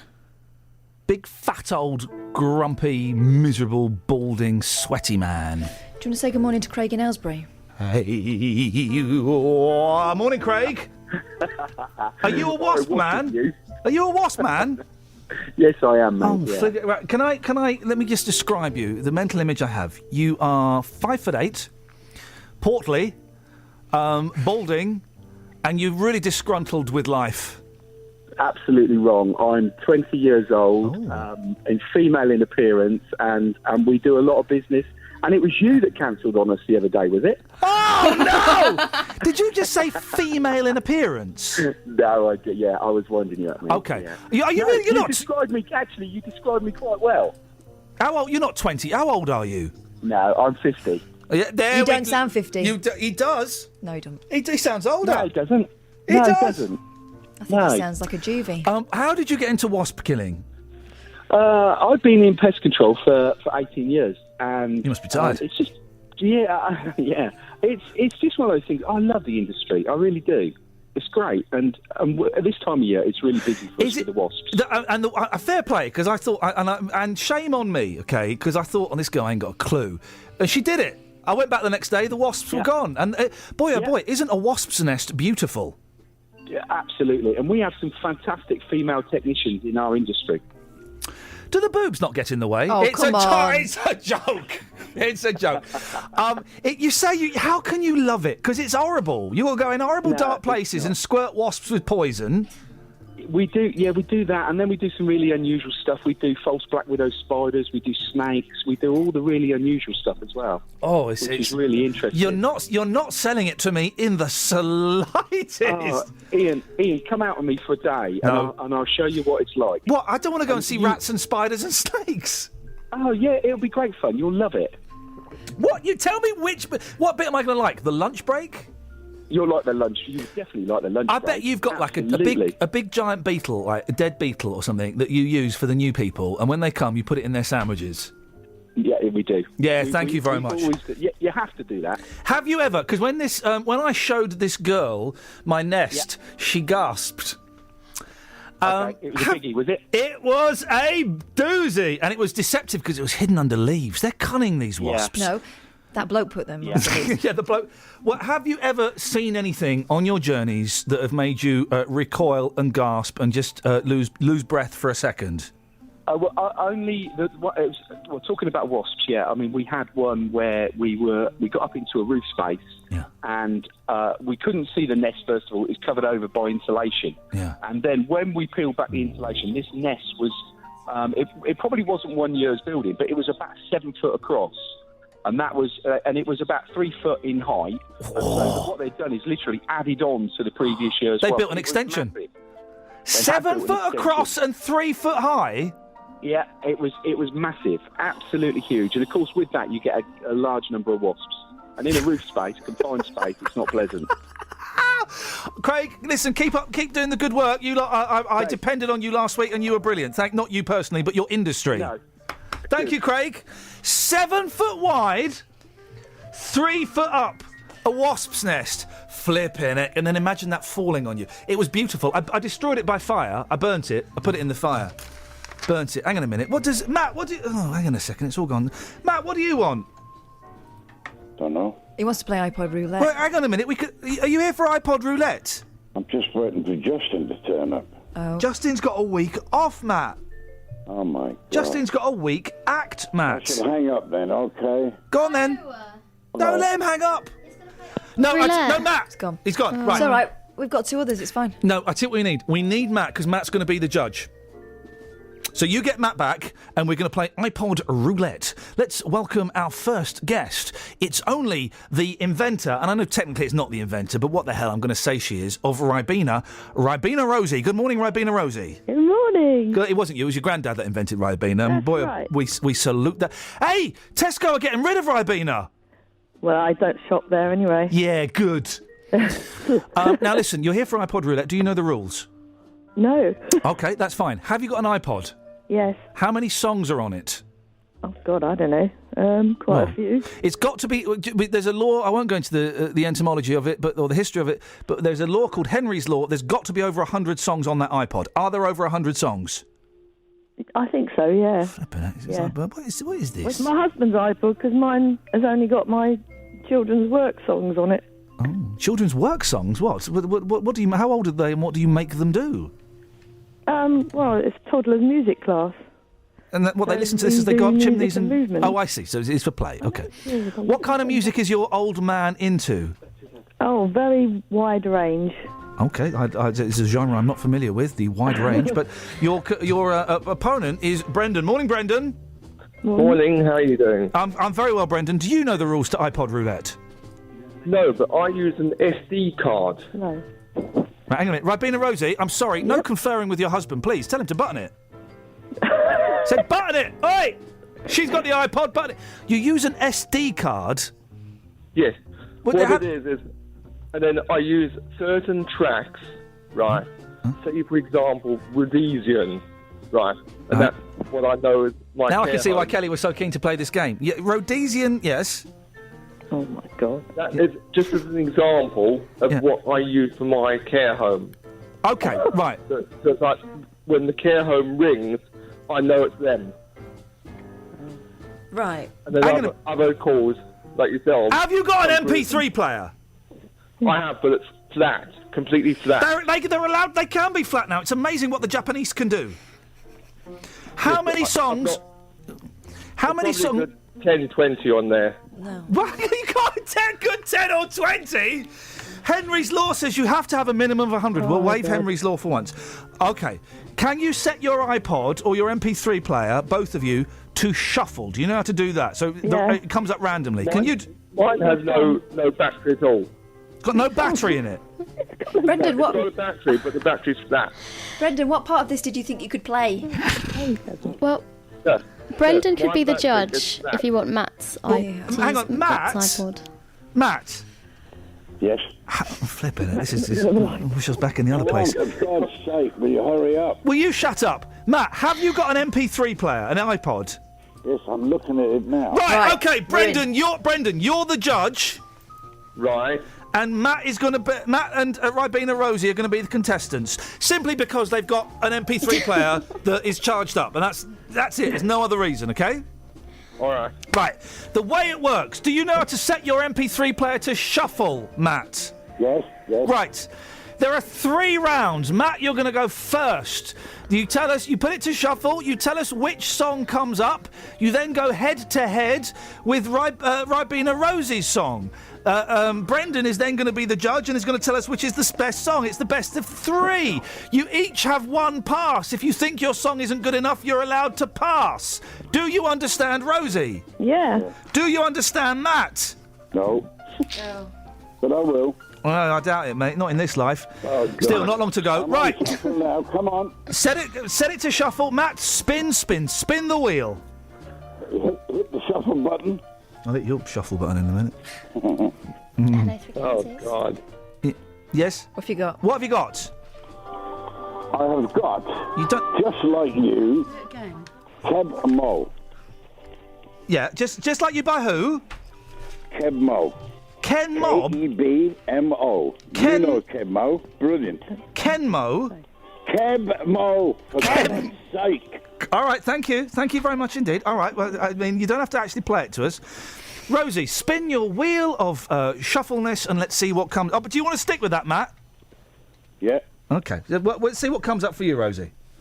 Okay, it's Rock and Roll Suicide by David Bowie. Oh.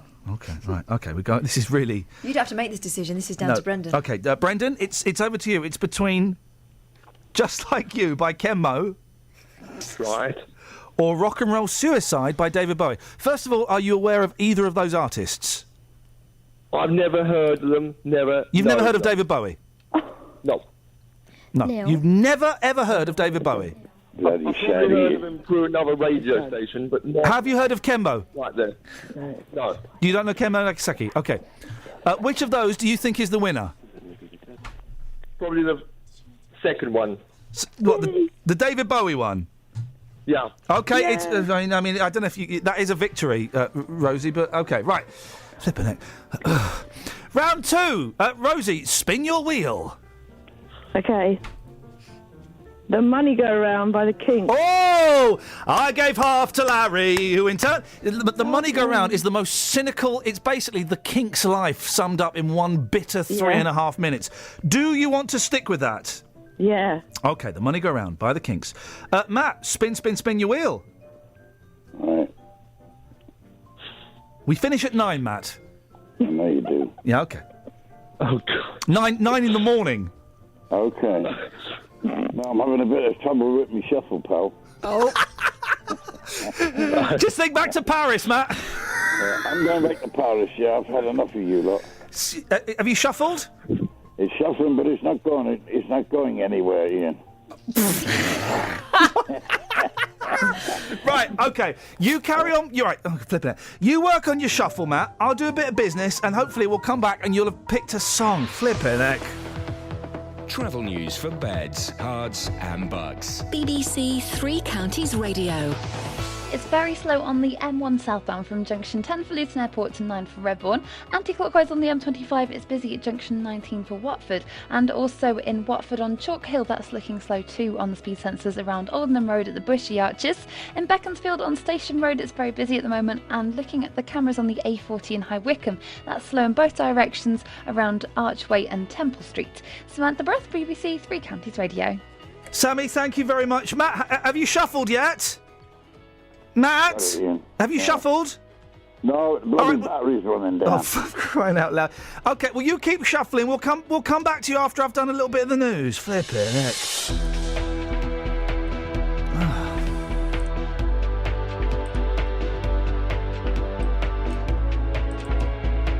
The inaugural iPod roulette on BBC Three Counties Radio. Not going so well. Where are we? 8:46. It's Monday the 24th of August. I'm Iain Lee. These are your headlines on BBC Three Counties Radio. A pilot from Hertfordshire who was involved in the crash at an air show in Sussex remains in a critical condition in hospital this morning. A murder investigation is underway after a stabbing in High Wycombe on Saturday night. And a Buckinghamshire man whose disabled daughter needs round-the-clock care says his local council cut her disability payments without giving any warning. Let's get the weather. Beds, Herts and Bucks weather. BBC Three Counties Radio. Well, the Met Office have a yellow warning in place for the rain expected today. That's until 10 o'clock this evening. We're looking at fairly heavy, thundery spells. Not necessarily for everybody, but where it does occur, there's a potential we could see some flash flooding and obviously the travel disruption that goes with that. Brisk winds too, feeling fresher than the weekend with highs of 17 degrees Celsius. Now that rain clears overnight and leaves us with a dry, cloudy end to the night with lows of 10 degrees, so a little more comfortable. But sunny spells to start off tomorrow ahead of another band of rain pushing northeastwards. That's going to have some heavy bursts, but not quite as heavy as today. Still breezy though, and clearing in the afternoon to leave a lot of cloud behind. Temperatures reaching 18 degrees Celsius. More heavy bursts of rain on Wednesday, but some sunny spells. Thursday, further rain, but on Friday it's looking brighter with sunny spells, but there is still the potential we may see some more rain. That's your latest forecast. Okay, so we're playing iPod roulette. We're in round 2. It's Ribena Rosie versus Matt in Luton. So far, Rosie is winning 1-0. Brendan is the judge. Matt was having a little bit of a problem with his shuffle. Hopefully he's got it sorted now. Matt? Matt? Rosie, are you there? Yeah. Brendan, are you there? Yes. Has he managed to charge it? Well, I don't. Where's Matt gone? He dropped off. I don't know whether he was shuffling in private or maybe he's gone to find his charger. Right. Well, he's not answering now. He's bottled it. Flipping it. Right. Okay. I'm going to have to. Kath, have you got your iPod? I'll go and get it in my bag. Go and get your iPod. Yay. Go on, Kelly. I've got another contender if you want one. Who have you got? A guy called Neil. Let's. All right. Oh, blimey! I've sent Kath off running. Let's get Neil. Yeah. This is not going the way it was meant to go, guys. Flipping. This is supposed to be a nice, simple, straightforward. Let's be honest, filler. And Who's crying? Who's crying? Don't cry. It's just me being funny. Oh, OK, well, I wouldn't open with it. Right. OK. Is Neil answering? Just ringing, hang on. OK, well, is he answering the ring? Neil, stay there, thank you. OK, Neil's stepping in as our sub. Good morning, Neil. Hi there, morning. Neil, you're stepping in as a sub for Matt. I'm afraid you have to pick up the game where we left off, where you're 1-0 down. No worries, happy to do so. What make of MP3 player do you have? It's an iPod. How many songs are on there? 1,043. Ooh, Flash Harry. Woo! And what genres of music might we find if we were to peer through your iPod catalogue? All from Girls Aloud to Bare Naked Ladies to... I like your style. We're okay, Catherine. Have you not? We got a contender. We got Neil. Okay, I'm getting so confused. Damn you, Matt! He's back now. Yeah, he's ringing back. He can't play now. He's out of the game. He's out of the game, Brendan. He took it. He bottled it. He's a bottler. Right. You're happy to stick with the money go round by the Kinks, are you, Rosie? Yeah. Okay, Neil. Spin the wheel. Let's see what you've got. Okay. We've got Tom's Diner by DNA featuring Suzanne Vega. Tom's Diner by DNA featuring Suzanne Vega. Don't worry, I think Brendan's just going by the names. Hang on, Matt, are you back? Oh, Christ! Crying out loud, Matt! You've got an echo that end. Matt! Horrible. Oh, Matt, are you okay? Do you need us to call an ambulance? Matt, can you hear me? I do have to go out this morning. Right, thanks. All right, no, so I have to go to Brighton in a minute. Right, Matt, thanks for calling. Bye-bye. OK, Brendan, it's between the money go round by... Do you know the Kinks, Brendan? I've heard them on another radio station, yeah. OK, you keep mentioning this mysterious radio station that plays excellent music. Give it a plug. What is it? Do you really want me to tell you? Yes, I do.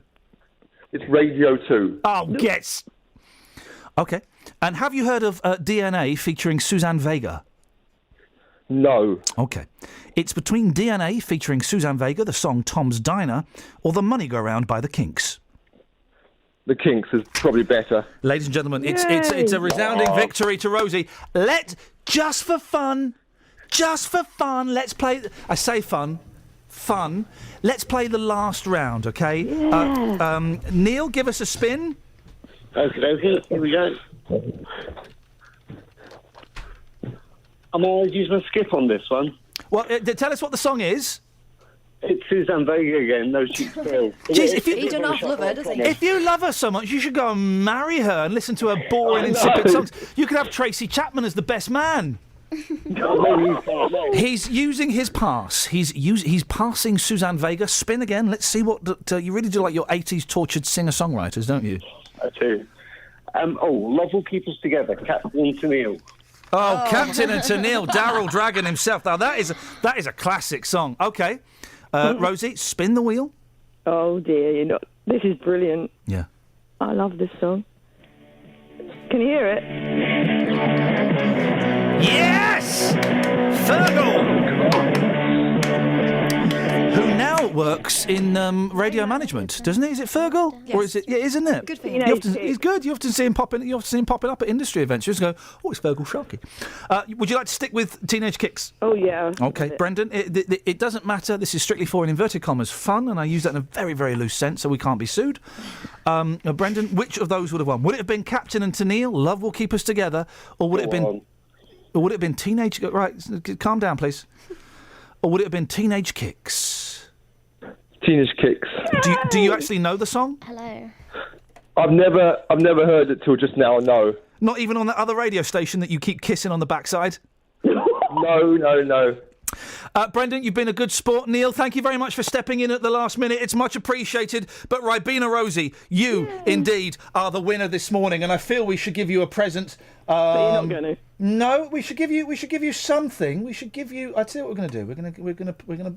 We don't do requests on this show at all, but we're not going to do it now. But we're going to play a little something for you. Hang on a second. Catherine, why don't you run through what some of the prizes were while I settle on what the actual prize is going to be? A cuddly toy, a plant pot, some heated rollers. Careful with those. They're hot, hot, hot, Rosie. We've also got a futon and one of those cheesy, what they call a raclette things. Okay, we've settled on the prize. It's a blast from my past, and it's this. Hang on. Slow computer. Yeah, I'll go. My mum's coming. There we go. It's Vinny saying, I've got to go. My mum's coming. It's a caller to a show I did many years ago saying it's 12:30. Imagine this. It's a phone in at 12:30 and the caller's making a point and then goes, oh no. He then says, why is my computer so slow? Spontaneity. Oh, no. Yeah, I thought that was it. No, hang on. Yeah. Oh, it's broken. Well, there you go. Yeah, I'll go. My mum's coming. There we go, ladies and gentlemen. He's got to go. His mum's coming. Rosie, thank you very much. All right. Ta-ta. Oh, by the way, you're a reigning champion. Can you come back tomorrow?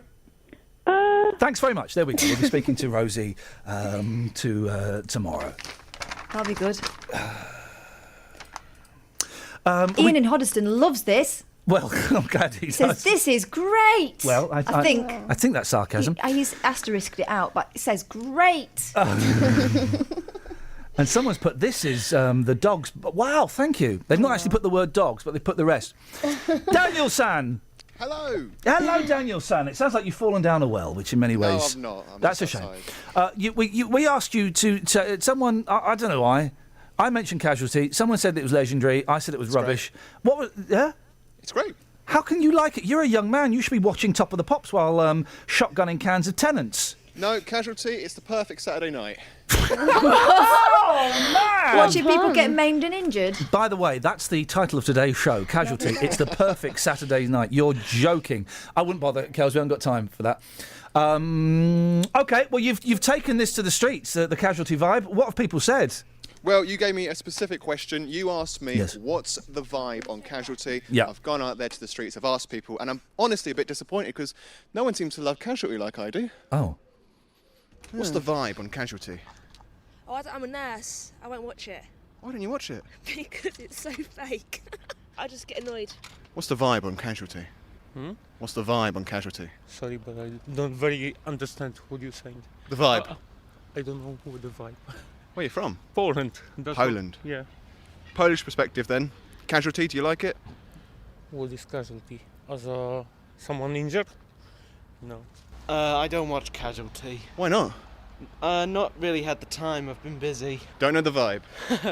I don't know the vibe, no. What's the vibe on Casualty? What's the what? The vibe on Casualty. Casualty? What, the actual programme, do you mean? Yeah. God, I haven't got a clue. What is it? Do you not watch it? No, I hate it. Oh, I quite like Casualty. Yeah, no vibe there for me. What's the vibe on Casualty? About 20. I'll tell you what, shall I interview you? What do you want to ask me? Yeah, where do you come from? What do you mean? What Downside? country? What country? England. What part of Downside? Why? Downs Road? No, not Downs Road. Sundown Avenue? No, not Sundown Avenue. Cypress Hill? No, not that one either. So, what school did you go to? He's got a prisoner with him. 3 different schools. Well, we had 5 children went to that Man's Head, but they're very old now. Did you go to Man's Head? No, Man's Head? Sunderland. I bet you did go to Oh, Man's right, Head. okay, I've heard of that. Yeah, that's up in the northeast. Yep. Anyway, it's nice talking to you. Yeah.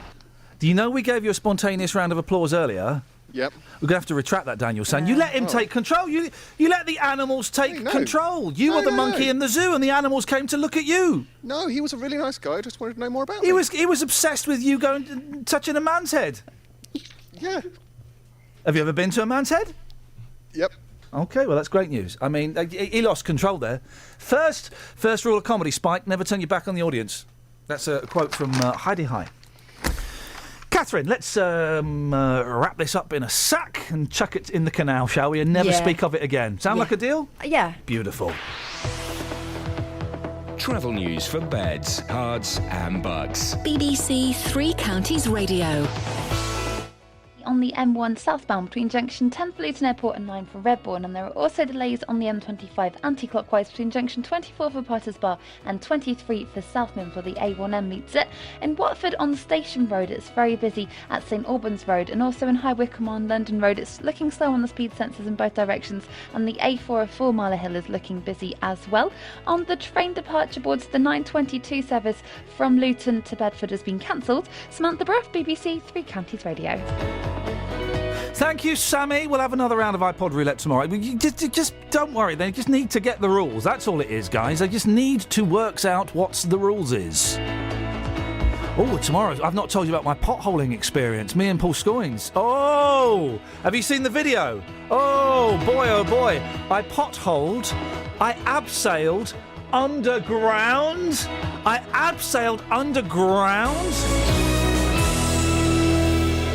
I mean, it was like proper terrifying. Scoins did a wee. Unfortunately, he was abseiling above me. It was a horrible experience. More on that tomorrow. JVS up next. Until tomorrow at 6 from us. Ta-ta. Local and vocal across beds, hearts and bucks. This is BBC Three Counties Radio. Thank you, Iain. Good morning. Welcome to the JVS show. I'm Jonathan Vernon-Smith. It's Monday, it's 9 o'clock. And on today's Big Phone-In, is it right to tell 1 million disabled people they should get off benefits and find a job? Plans to reform sickness benefit will be set out by the Work and Pension Secretary Iain Duncan-Smith in a speech later this morning. He's expected to say that relentless efforts must be made to get people off welfare and into work. And instead of people being deemed fit to work or not, there should be more support to help people take up any employment they're capable of. The government hopes the radical changes will force up to 1 million more disabled people into work. Well, this morning I want to know from you, is it right to tell 1 million disabled people they should get off benefits and find a job? Pick up the phone, come on and have your say. Here's my telephone number. It's 03459 455 555. This is the JVS show on BBC Three Counties Radio. I'll take your call in just a second, but first let's get the latest BBC News at 9 o'clock. Here's Louise Parry. The headlines: Hert's pilot critically ill after Sussex air crash. 4 arrested following High Wycombe murder, and Bucks County Council criticised over disability payments. BBC Three Counties Radio. A pilot from Hertfordshire who was involved in the air crash at an airshow in Sussex remains in a critical condition this morning. Andy Hill, who's 51 and comes from Sandon near Buntingford, was flying a vintage fighter jet when it came down onto the A27. Police say they fear as many as 20 people may have died. The Civil Aviation Authority says it'll review the safety of airshows as a result of the crash. John Turner, the chairman of the British Air Display Association, says tightening the rules about where shows can be held would be difficult. We're certainly going to look at the regulations in due course with the Civil Aviation Authority, and I know they've already said that they'll be doing exactly that. But the precise locations and how you achieve aviation safely is a far more complex thing than saying just do it here. There are many more factors involved. 3 men and a woman have been arrested in connection with a murder in High Wycombe this weekend. A man believed to be in his 20s was stabbed to death in the town centre. More from Gail Sanderson. Police and ambulance crews were called to Church Square at 10 to